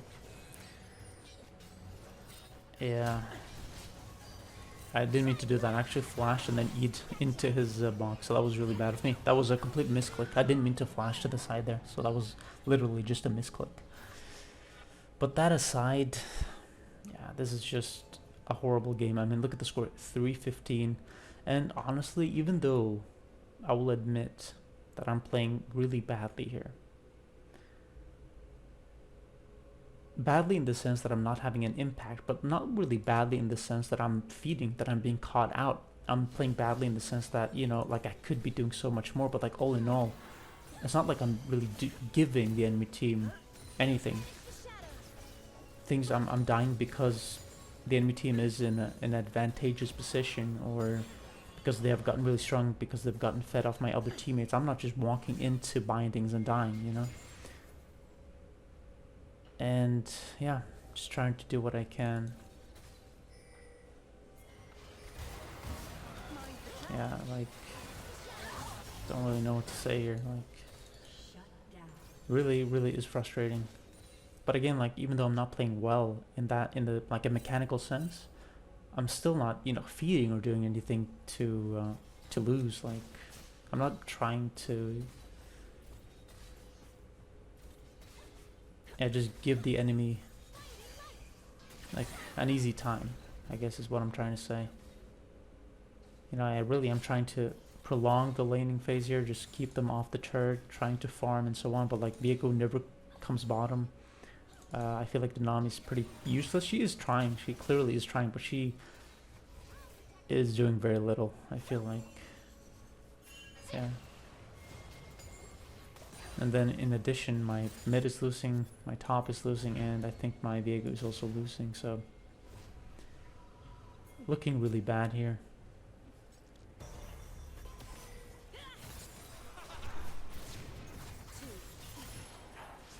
So they did get a kill,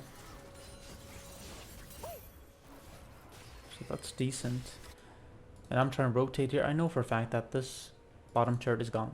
That's why I'm rotating, because I know there's just no point in staying here. I'm not going to pretend to be able to keep them off this turret. So I'm just trying to rotate early to the Void Grubs. Or is it actually going to be the Herald now? Into the fight. Just do something.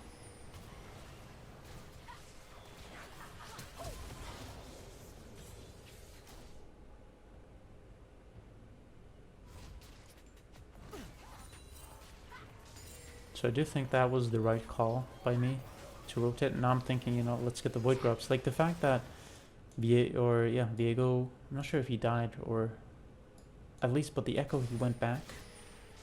And in my opinion, he should not have gone back. He should have tried to help us get the Void Grub. So I'm just definitely being desperate here. I'm just like, I have to do something. This is what I can do, so I'm going to do it. And then I'm just backing off. At least got one of the Void Grubs or Voidlings. Maybe these are Voidlings and these are Void Grubs. Anyway, just trying to do what little I can. Just trying to rotate, playing the macro game, like I said. I didn't mean to walk into that. That was my bad, 100%. That was just bad of me. Like all I need to do was walk to the side here. I think I might have clicked on the wall or something, but anyway, that was my bad. But I feel like there's very little proactivity from my team. I feel like we should at least gotten one more Void Grub, but the Echo went back. I think maybe the Viego died or he went back, I'm not sure, but at least the Echo should have stayed. We could have gotten the Void Grub. And I'm pinging them here, you know, I'm the one who put this war down here. And I did it to deny them vision and to hopefully make my team think about getting the Void Grubs. But instead, like, this is what happens when I'm not playing support. It's like my team is very passive. They don't seem to understand or prioritize really important stuff. It's just like, okay, Void Grubs are up, but whatever. I'll just farm my jungle instead. I don't understand the mentality at all. And then this is what happens. Because we've lost control of bot, so they're getting deep vision. And there's really nothing I can do about that.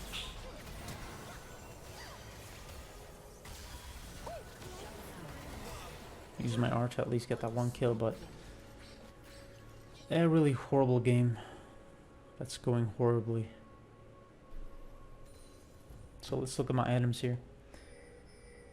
Got the Noon Quiver. I'm not even really familiar with build paths of ADCs in general or Caitlyn, so I don't really even know if I should go Noon Quiver here or if it's bad or good. I have no idea. But I'm just going something that is recommended, so at least, you know, I'm getting something that is at least kind of okay. And I'm the one who's pinging this, not my team. I'm the one who started pinging this. Yeah, I probably shouldn't have queued there. Flash. I think that was a good flash by me. Simple but good flash. But then, yeah, I probably should walk up here instead of down because they know that I'm coming here. But it's I try to use my barrier there to survive, but he is too strong, and he has a bird buff too. So yeah, this is really bad.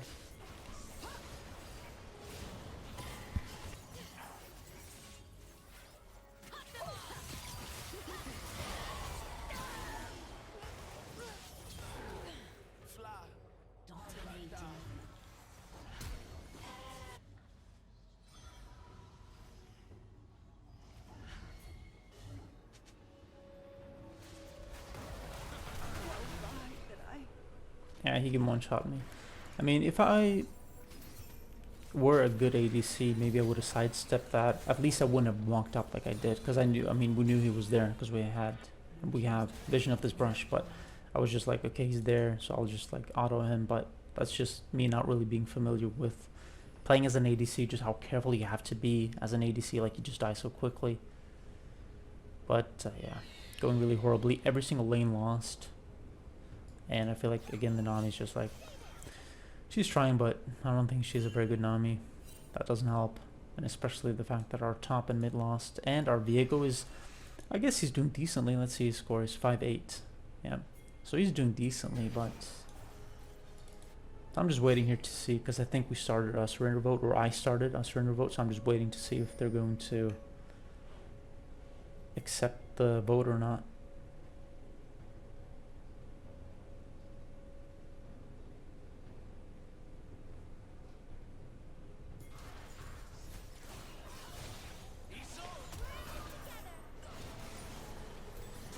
So 3v1. Let's see what my team can do. So they were able to get the kill. I think Viego is maybe the best jungler in the game right now. Possibly. He's insanely strong. He has insane carrying potential.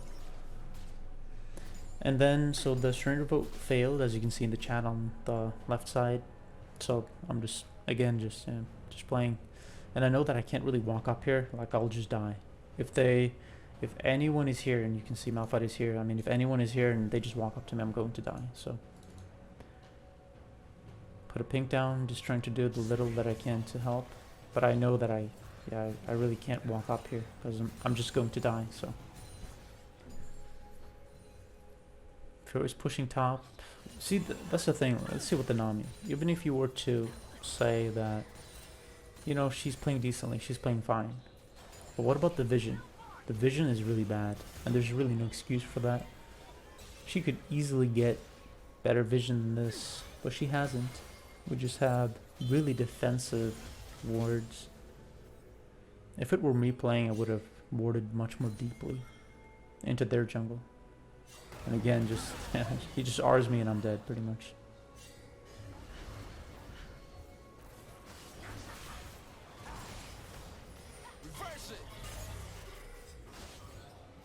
TP from our Fiora. Their Irelia is gonna come from behind here. But my team is doing decently. I feel like in the team fights, in the actual team fights, my team is doing pretty okay. But then, this is what happens because I think the enemy has gotten just too strong. So even though my team might do well in the team fight initially, after the first kind of half of the fight, when it's prolonged or when it extends into a longer fight, my team loses because they're not strong enough. And also because, you know, maybe they're not playing that well, and of course I'm just having pretty much no impact on the game at all because I'm on my off roll.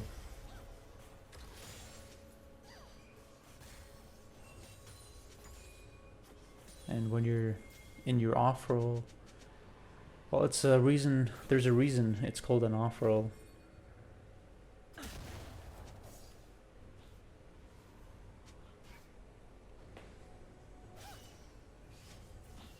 There's only so much you can do.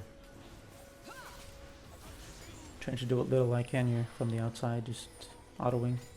So I am trying to be engaged in the fights. I know that Chaco's there, so I'm just putting some wards down. Or, sorry, traps.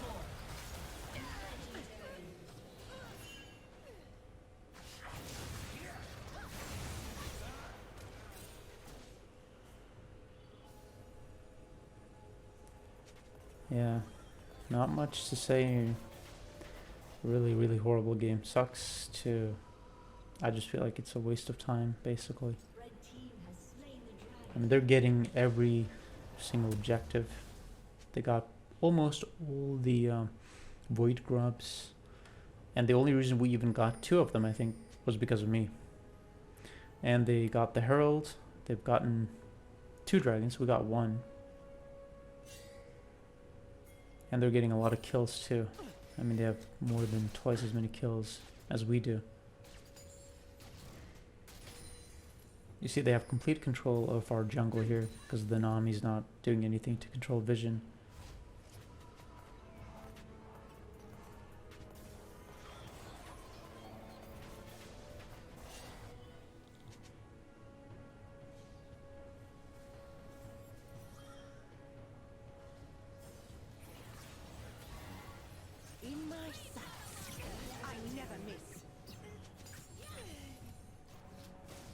Fiora died somehow.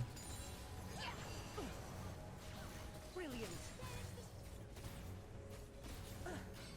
Pay no attention to the trap. Shut down. They have 4 people up. Our vehicle is low.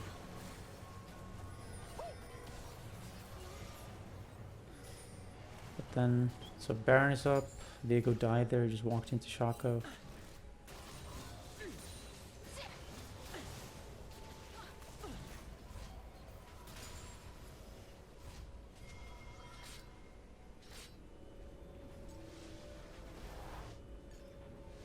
Yeah, I pinged Baron there because I know that if we're going to have any chance of winning, we need to get Baron.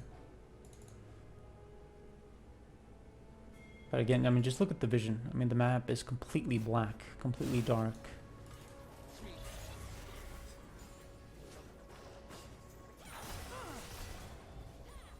I don't even know why I just walked into Shaco there, into the clone.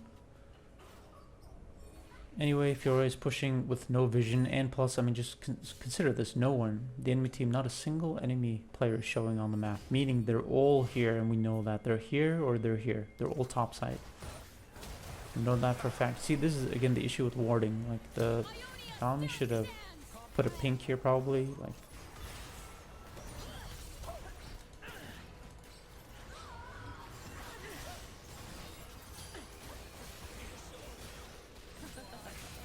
Comes from behind here against 5 of them, and then she just dies for free. Like,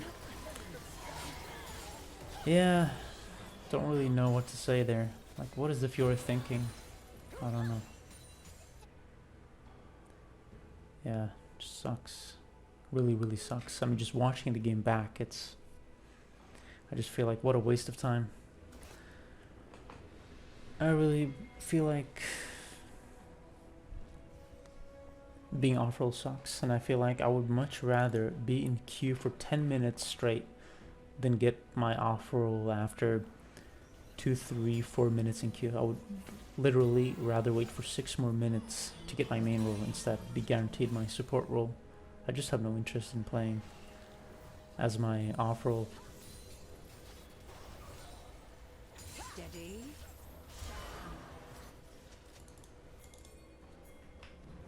So we should be fighting here. We should definitely be fighting here. It's a 4v5. So is it Viego? Viego has the right idea. But see, that's the thing too, is like, what is my team doing here? I can't obviously initiate as the ADC.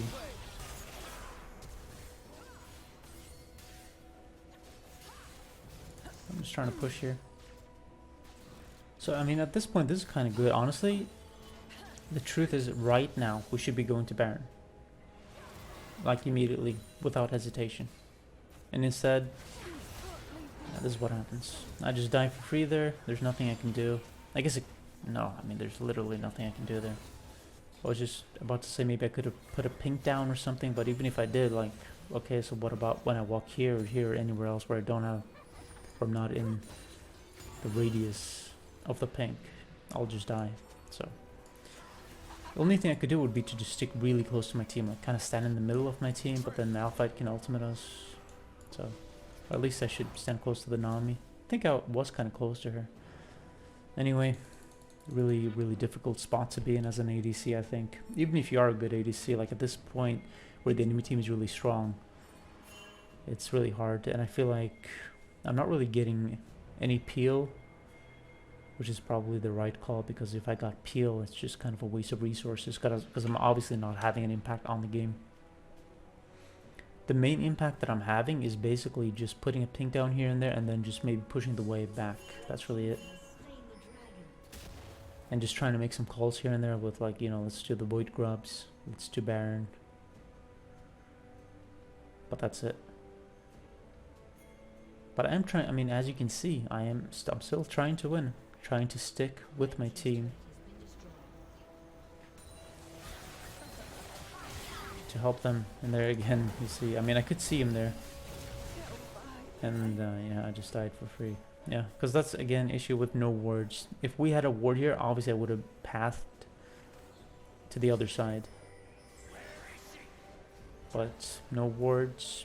I could have flashed that though, actually, because Malphite's ultimate is kind of slow. It's actually not that hard to flash. I could have flashed it, but I think we can all agree that, yeah, this is bad. Like, this game is bad. Everything just kind of sucks. My team is definitely trying to win though, so I'll give them that. It's very clear from watching the replay that they're trying to win. But it's just like, from a team comp perspective, it's like Fiora can't really engage. She has a short dash. Viego can kind of engage with his R, but not really.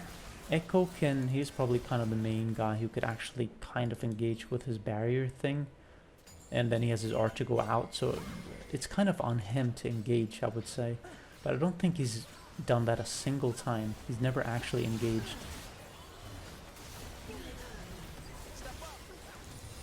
So we got the Baron. And here I'm making a mistake here. I'm just I should not have killed the clone. That was a big mistake by me. I guess he was just getting closer and I was just kind of like, okay, I'll just auto him. But yeah, because the clone was really fast and my team didn't slow him down or anything. So yeah, but anyway, that was my bad. I shouldn't have autoed the clone because when he died, it released the boxes and that kind of messed up, I think, Fiora or just my team. It was just bad. I shouldn't have done that. So that's something I've learned as an ADC. Just in the future, just be careful with that when the enemy team has a Shaco. Don't just mindlessly attack the clone. Be really careful. And then again, it's just like, yeah, you can just army. There's nothing I can do. Except stand 50 miles behind my turret. I mean, I will say in this situation, I could have stood behind the turret here. At least then I wouldn't have died that easily. You still probably would have ulted me, but yeah, I could have stood behind and not gone so far up.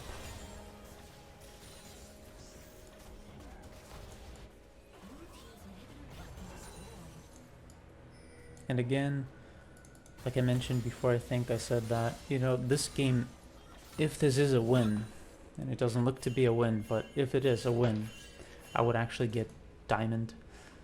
That's what also makes it really bitter, like a really bitter pill to swallow to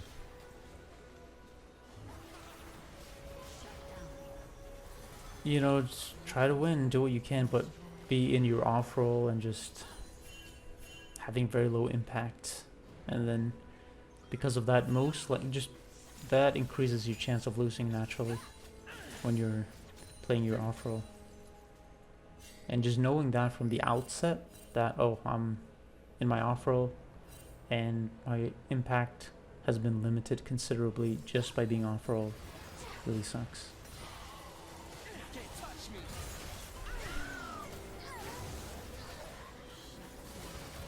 So look at the mid wave pushing here. Yeah, I think I'm just thinking of going back here because of the super minions, so I know that I have to just go back. Plus, I'm just having so little impact on the game. I'm just thinking, if anyone should be pushing this wave, it should be me, because at least I'm having some use. Trying to defend this turret, but too late.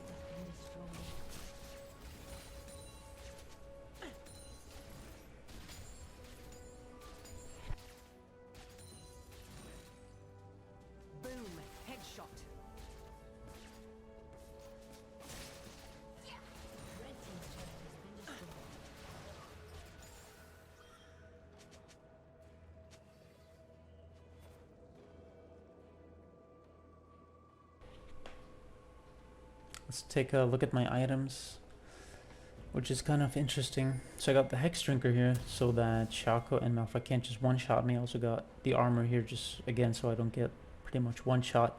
So as you can see, my build is completely defensive, except just having the Shiv. The Hex Drinker is it has a bit of damage, but it's mainly a defensive item. So I have 2 defensive items, and then I got Supp boots and Shiv.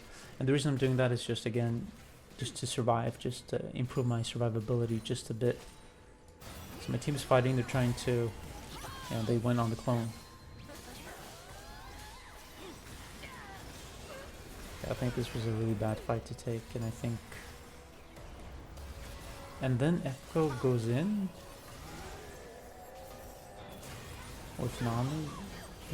He actually did get 2 kills.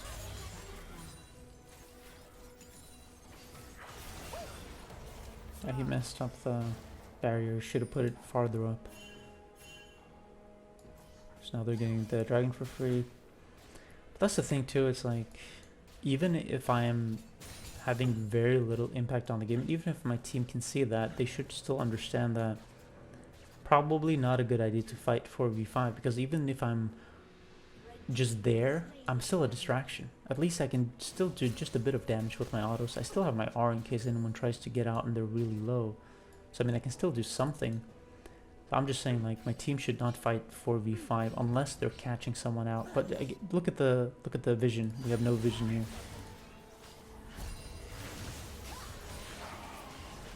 And I will say that honestly, if you were to ask me, is the enemy team playing really well here, I would say no. not at all. I don't think they're playing well. I just think that individually speaking, my team is just kind of bad in every role, including myself, of course, because I mean, I'm off role. Maybe my other teammates are off role. I don't know. But maybe they are playing their mains. I don't know. Anyway, I'm in my off role, so I'm not playing well. And in addition, every single member on my team is not really doing much, except maybe the Viego. He's kind of the one who's doing the most. Let's see, the score is 13-13. So, yeah, he has a lot of kills, a lot of deaths. But yeah, he has the most kills on our team. So, I mean, he's trying, but all in all, or at least 4 of us are just not doing well. And yeah, it's really hard to win when you, I mean, you need to be able to play well. Just that simple. You need to have a champion that you understand how to play. You need to understand how to make plays, how to create chances, when to go in, when not to go in, the limitations of your champion and of your enemies' champions. And I don't think my teammates have that knowledge of their champions. I certainly don't of Caitlyn. Maybe Viego has that knowledge of his champion, but at least not my other 3 teammates, and then 4 including myself.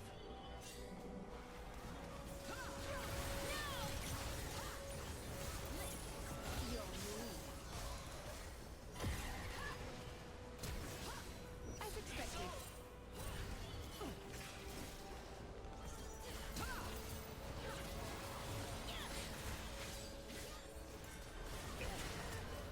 In my sights. Immaculate. I'm trying to be involved in the fight, trying to do something, and I feel like I did do something. I think it was good that I put those traps down in the brush. That's really good, I think, when you're playing Caitlyn. But yeah, that's pretty much game, I think. So, in conclusion, a horrible game. Really sucks to be put off role. I feel like my team, except Viego, didn't really do well. Like, it is what it is. Mentally, it just sucks to have to go through a loss like this. But it is what it is, and on to the next one, which will hopefully be better, so I can finally get diamond.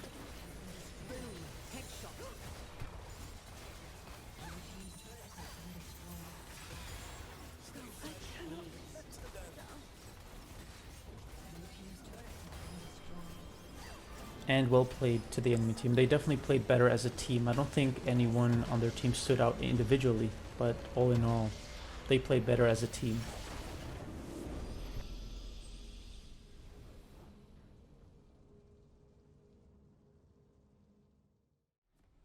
Welcome back to another edition of Alistar 2 Diamond.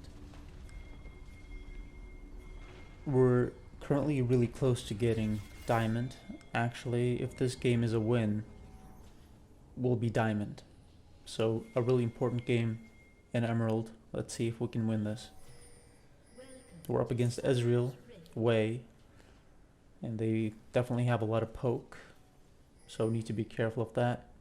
Wei has his ignite, Ezreal with his heal. Just moving into a defensive position to see if the enemy invades, and they do try to invade, but Viego is in position. I mean, the Kiana is checking to see if they're invading on our topside jungle. I don't really know about that, if I agree with that. I think that she should be standing here to check if they come from here. Viego standing here is actually kind of dangerous, because depending on his reaction time and when the enemy team, if they come from here and from this brush, then he might be caught off guard, like especially if they flash, if they have CC. In this case, they don't really have CC, they have Wei's fear. But anyway, I'm just saying that generally I think the Kiana should be standing here to defend against the invade. Interrupt the auto of the red buff to reduce the damage, and then just leash effectively. So they have Trundle top, Vayne mid, so they have a lot of AD. Unless the Ezreal goes AP, they have only one source of AP damage, which is Wei. I don't think Volibear is AP, I think he's AD. Trying to get level 2. pushing. We're going to get level 2 here. Just WQing in to get a bit of damage. Actually, a lot of damage on the way. You can't outrun the void. Even got first blood. So a really good start so far. Notice that. I'm not sure who put the ward here. But yeah, so we know for a fact now that Volibear started bot side.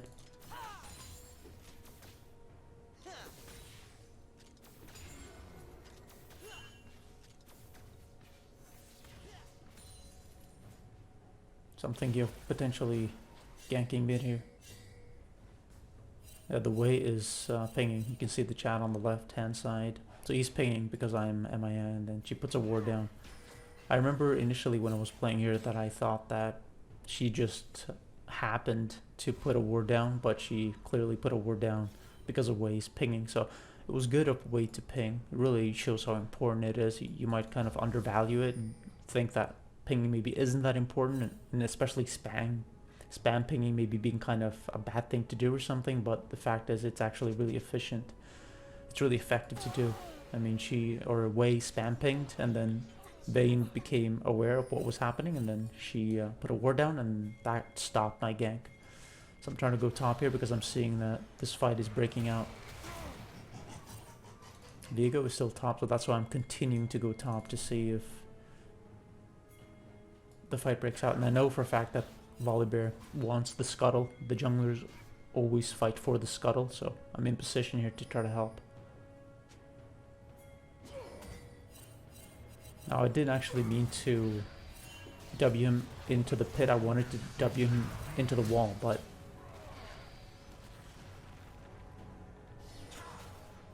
still got his flash.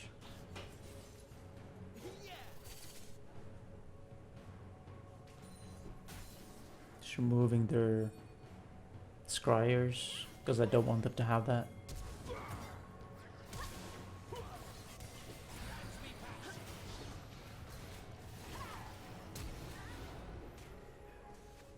Good follow up by my team there.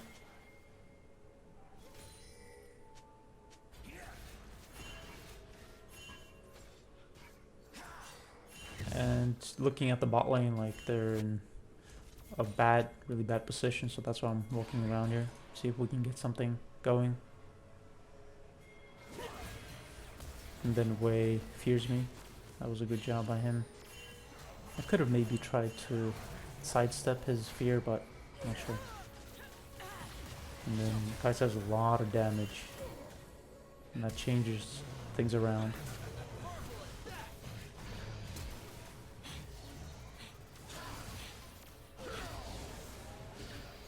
I just tried to Q there just in case I was in range, because I knew that I couldn't WQ commit there.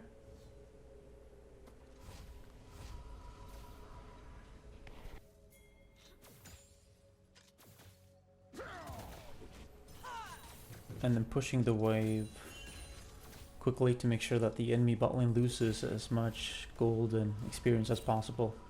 Also gives us more time to just back by and get back to lane without them hard shoving the wave into our turret. And now something really important coming up, which is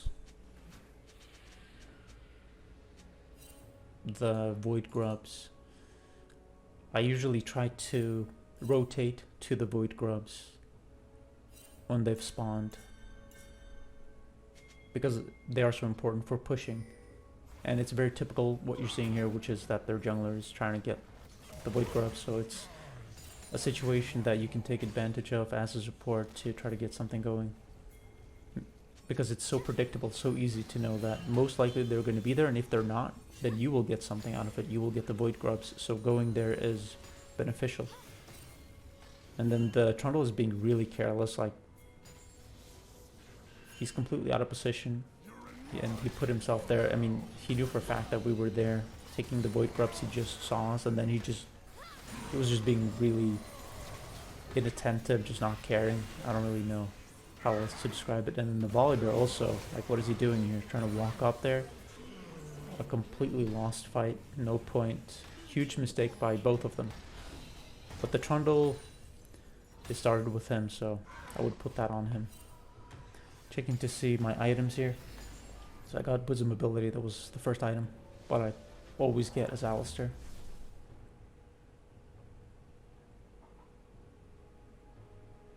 And then 2 pinks. Yeah, I always get 2 pinks, and then cloth armor. Building into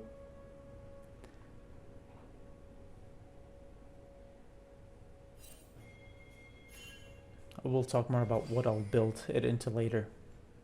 Could be Frozen Heart, for example. It could be Randuin's. Depends. It could be Seek's Convergence. I think this game I go Seek's. And again, you know, the stakes are kind of high here because if I win, I will get Diamond here. And if I lose, then it's going to be at minimum probably 2 games. 2 wins to get to Diamond.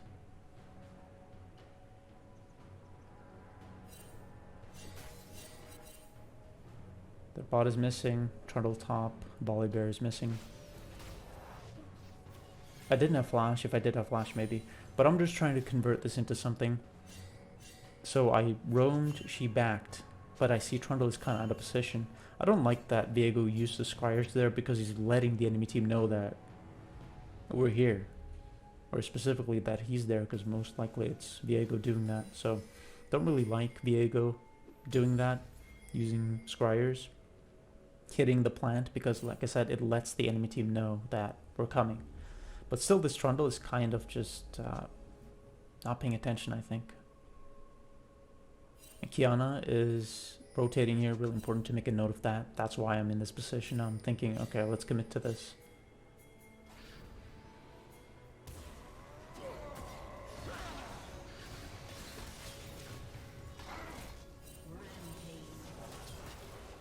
And again, the Volibear, don't know what he's doing. But here I'm just thinking, okay, push, push, push. Like, they're in a bad position here. And Viego takes a ton of damage. But they're in a really vulnerable spot, so let's take advantage and push. We also have Void Grubs, so we should make use of them too. TP from Trundle at 9. That means his TP will be back up 1540. 6-minute cooldown on TP, and then yeah, really no words here to describe what he's doing.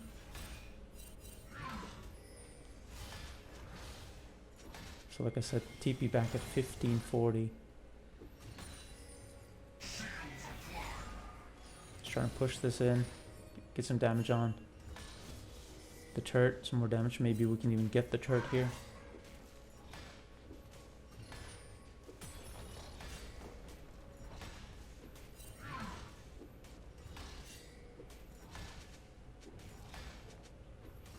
So we're actually getting the first turret here, and then so we only have very little health left on our bot turret. But all in all, I think that the roams that I've made have paid off. Seeing another chance here, like the Trundle's just not paying attention.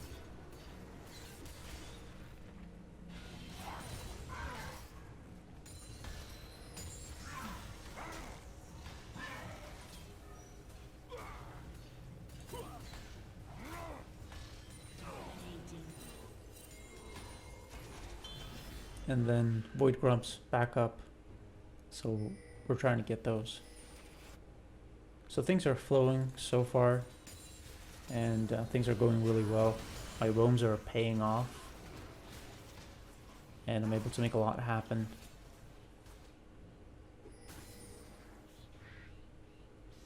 Putting a deep trinket, and then I see Vayne in this position here.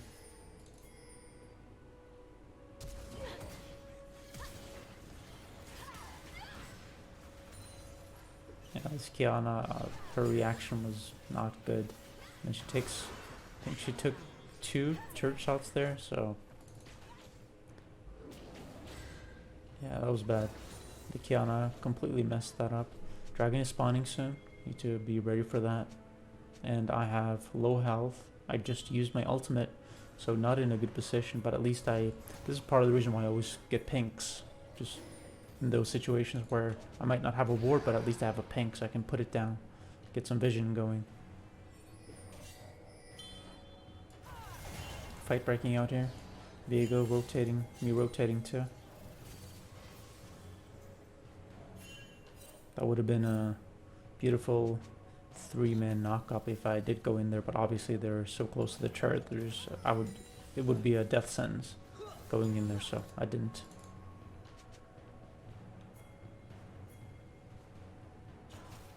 So Viego is paying the dragon here. Mordekaiser is pushing top, putting pressure top.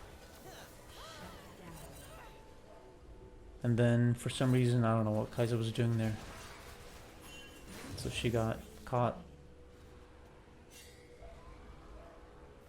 But we got the dragon, so that's good.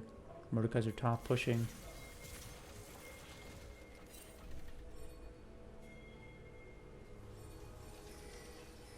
I'm just trying to defend here. Defend the turret. Trying to freeze the wave here. Don't want them to get any free damage on the turret.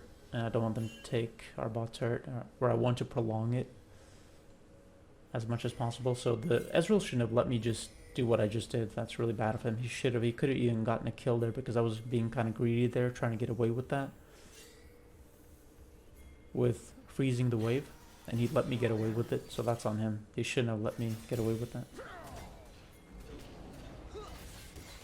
Kaiser does not have her ultimate. Mordekaiser is here. So maybe I was being a bit too eager there to try to make something work. I actually did expect Ezreal to use his R there, and I remember I was actually clicking down here where my cursor is, but that's where you have your abilities, like the interface. So I wasn't able to get away because I was right-clicking the interface. So that kind of sucked. That was a bit unfortunate. Also, obviously, kind of on me not to like pull down my screen a bit so I could click more easily. But you live and you learn. Just trying to rotate to the Herald here. So important to get the Herald and get control of Herald. And then Trundle out of position, so I'm just trying to make something happen. But the Mordekaiser, I can see just looking at the map that he's not there.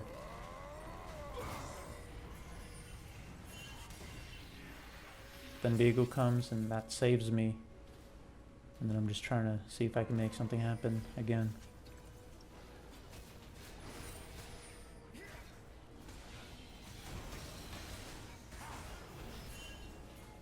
Trundle top.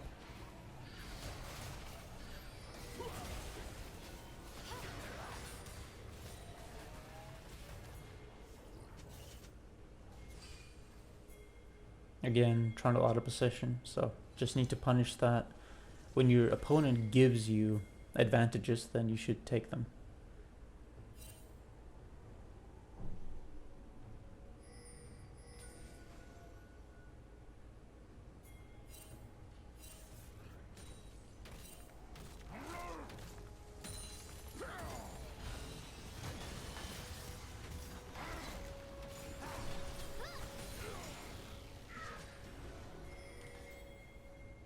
So I actually got my Seeks here, and then Solstice is what I got as the upgrade or whatever it's called. So we're getting the Herald, clearing vision, and notice just our vision here, just putting these wards down here, complete vision in their jungle. Pink here, that's not my pink, someone else put that, so that's good. And then I always try to take Herald the buff if I can.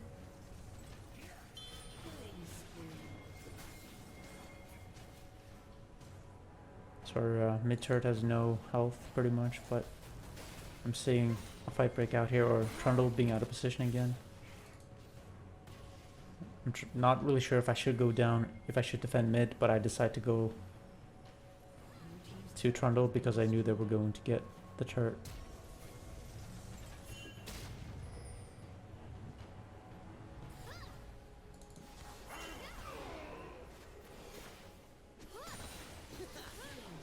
Complete vision here, so we know what's going on.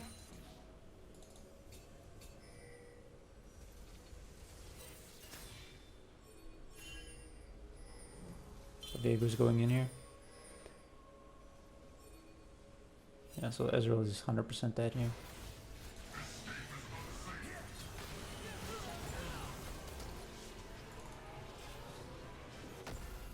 Yeah, you shouldn't have. Veigar walked up to me there, so I took damage from Way's ultimate.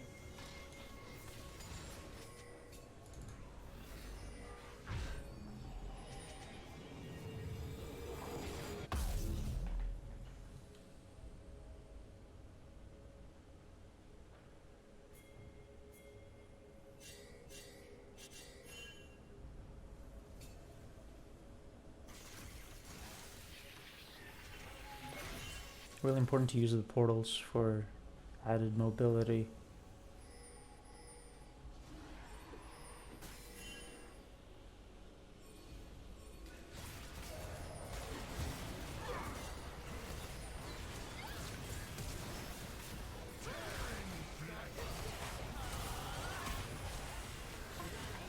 Mason today.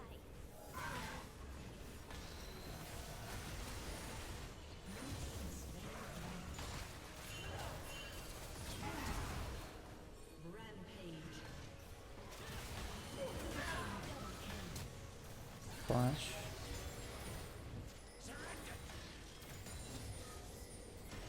Eternal pushing top. Blue team's turret has been destroyed. I know that I can't, of course I can't match Trundle, so there's no point in me going back, and I'm seeing my team recalling, so I'm just thinking, okay, I'll let them recall, push, put a ward down there, and then again get some deep wards down. Shut down. Trying to see if Trundle might be here, just in case. You know, sometimes you have those...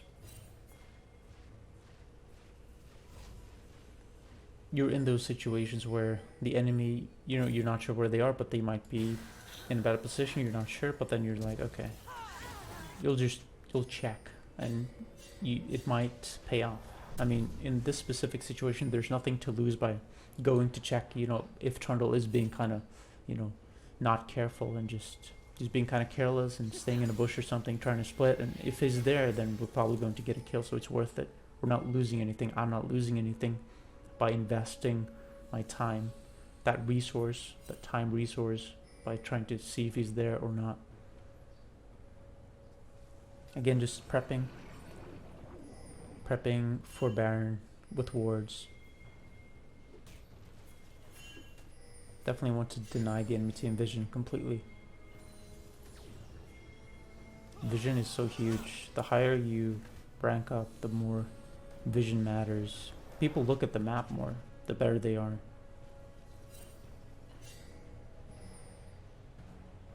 Many times when I'm playing, even for minutes on, I'll be pretty much almost only looking at the map and not my character or where I'm clicking. Volibear coming to check because they don't have vision, so that's why he's put into this precarious position.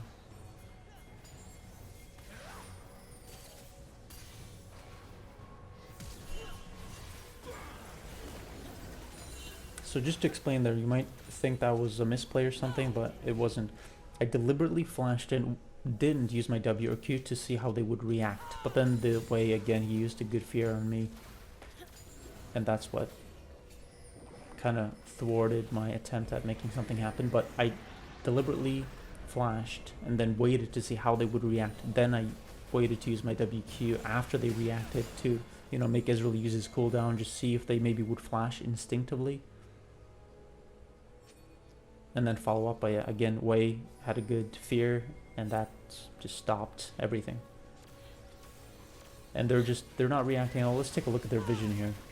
So red side, they have no, I mean, they know that we're most likely on it, but as you can see from their vision here, they don't know for a fact that we're on Baron, you know, and of course the health of Baron and so on, they don't have that information because I'm denying them vision. Consistently denying them vision. So I got Seeks. Super mobility was the first item. I got Seeks, Solstice, attribute if you want to call it that, or just upgraded ward item. So again, let's see, Trundle here, I've got the Hex attack here, so I can easily get behind him. But they can see me here with the Shrine. So I'm just checking, just in case he's here.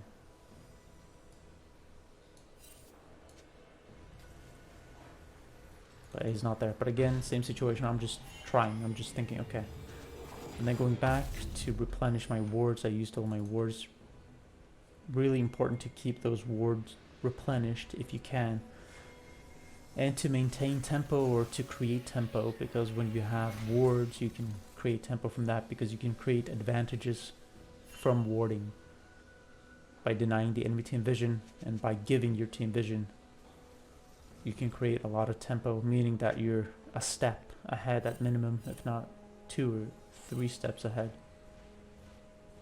Again, just checking to see if this Trundle's there, because I know we can take advantage. He clearly doesn't seem like to be a very good player, at least not a good Trundle player, so I know that he's kind of the weak link. So whenever he's out of position, I'm thinking, okay, let's focus on him, let's get him.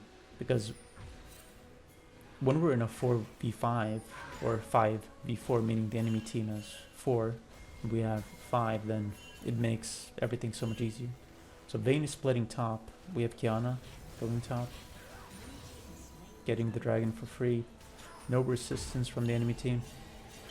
Our Mordekaiser TPs because of Trundle being there too, so he's in his ultimate now.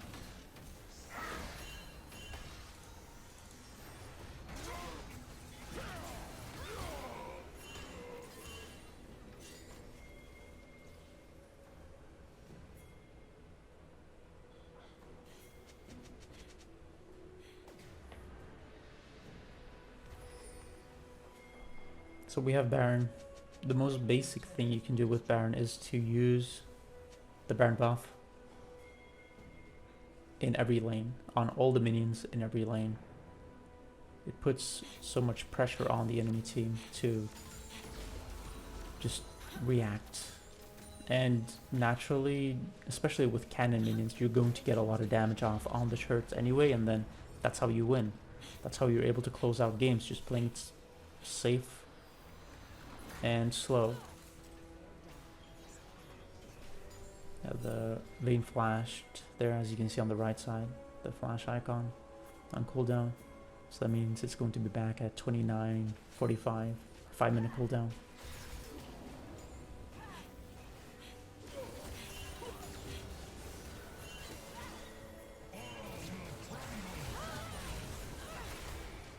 The Kai'Sa played that horribly. I think I played that extremely well with how I chained my CC.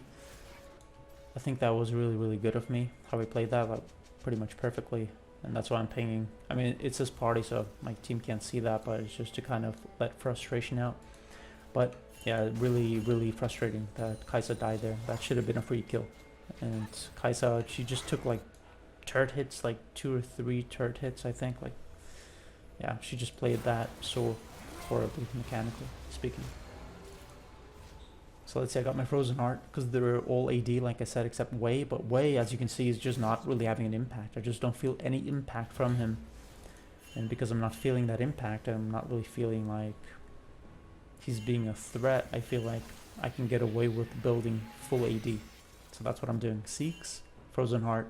They have auto-attacking champions. Trundle is auto-attacking, Volibear auto-attacking, but I guess kind of an ability-based champion. But especially Vayne is an auto-attacking champion, so Frozen Heart slows down, reduces attack speed, as you can see there, of nearby enemies by 20%. So really good to build Frozen against auto-attacking champions.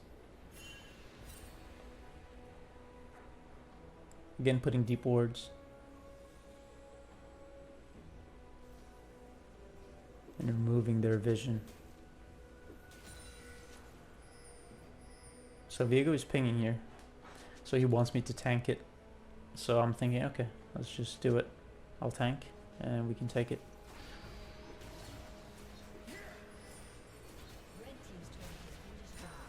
So Baron is coming up here in less than 60 seconds. Yeah, I'm pinging it, 44 seconds. So I'm going back to get full health and then replenish wards. And we have this vision coverage deep in their jungle. That's really good, so we know for a fact if they're trying to do exactly what they're doing here.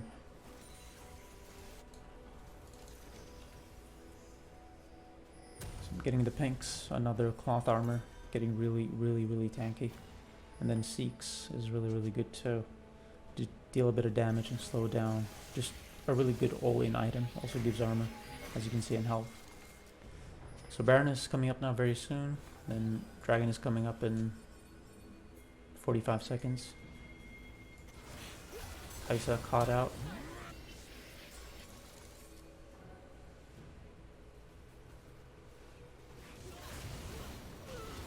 Yeah, the Viego is really strong here.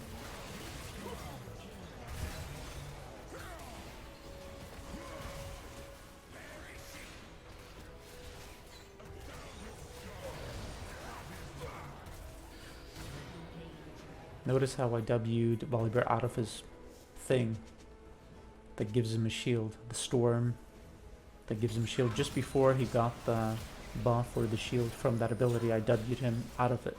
So he lost it. Wouldn't have mattered in that situation, but just mentioning it. Got a pink here disabling this ward so they have no vision. Let's take a look at their vision. They can't see anything. They have this disabled here. Getting the Baron, so everything is really under control here. Viego is playing to get the dragon, but I'm pretty low health, so I know I should go back. Also get my wards back, and I also got a Giant's Belt, so I'm getting randomins, I guess.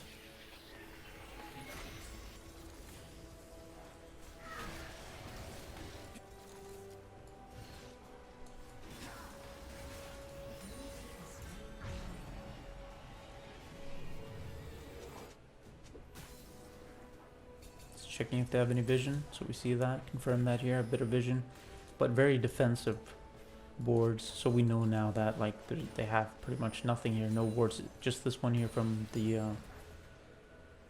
orb, but yeah, no deep vision, just vision here. Actually probably should have put that maybe a bit deeper here, possibly, but I think this is a pretty good location. So here Mordekaiser is in base for some reason, maybe waiting to buy something. Let's look at the waves here. Mid is pushing, bot is pushing, our top is also pushing, slowly pushing, but we still need Mordekaiser to come with us, so it's best to wait for him. And I don't want to show here, that's why I'm standing on the side. I kind of just want them to think that, you know, maybe she's alone, maybe we can catch her out, and basically using her as bait. So now I'm recalling just to reset because Mordekaiser is not moving and now he's moving, so yeah, but I went back to reset because I feel like just going mid, there's no point to it. We're not going to get anything done. We need to all be together, work together as a team. I'm not saying we need to group as 5, but we do need to all be doing something on the map. So I'm pinging to go top here with Viego, and I want to use my buff here on the wave to make it go faster. Crash into the turret faster. And then I have my team mid here. Kiana is going bottom, so really good by my team to use the buff, the Baron buff, properly on all the minions in every lane.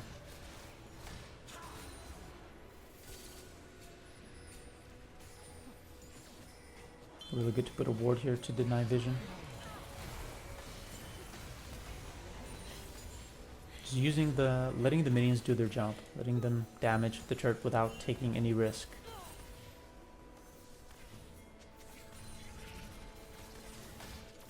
And then using the buff to speed up the wave so it will crash faster into the enemy turret. And then the Volibear doing I don't know what. Notice that I cancelled Volibear's channel there.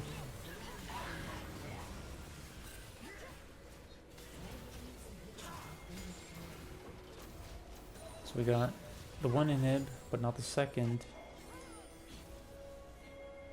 And then Trundle is bot here, trying to push.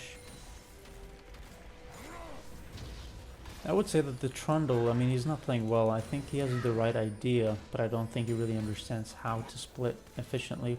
He's not timing it correctly. I mean, when you're splitting, you need to either be able to match someone 1v1 and be able to win, preferably in a 1v1, but at least you need to be able to match someone.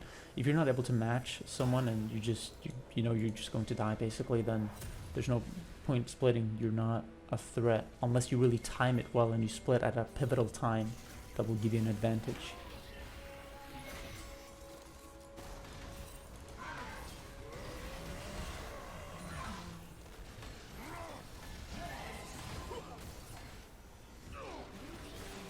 So they actually did get the inhib there because of Trundle, so that was good of him. And I'm thinking we can end this. They're all dead except Wei, so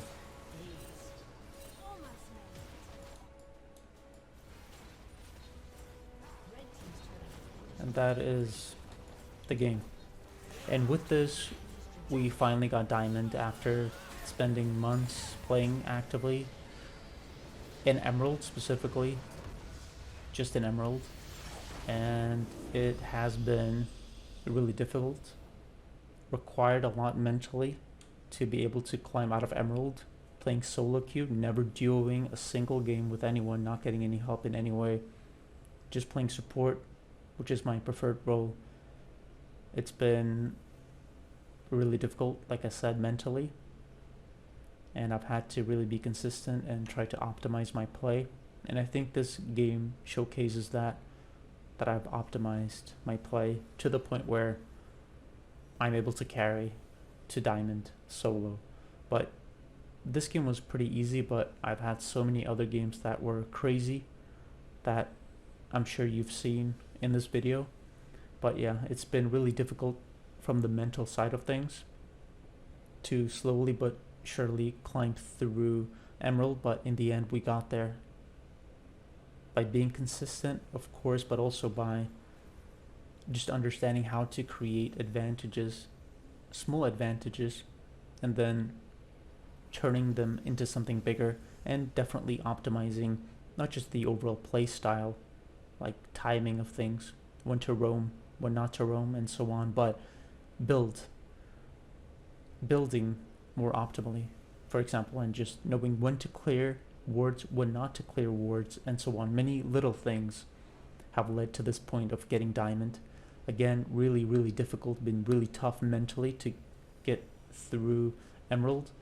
It's been really crazy at times. Many times I wanted to give up or I just felt like is this worth it? I would ask myself. But I do like competing. I do like winning, of course, and losing is also part of winning, in the sense that if you want to win, you have to also take the chance that you might lose. Anyway, enough about that. We got Diamond with this game. Really awesome. Felt really good to win. And I hope you took something away from this.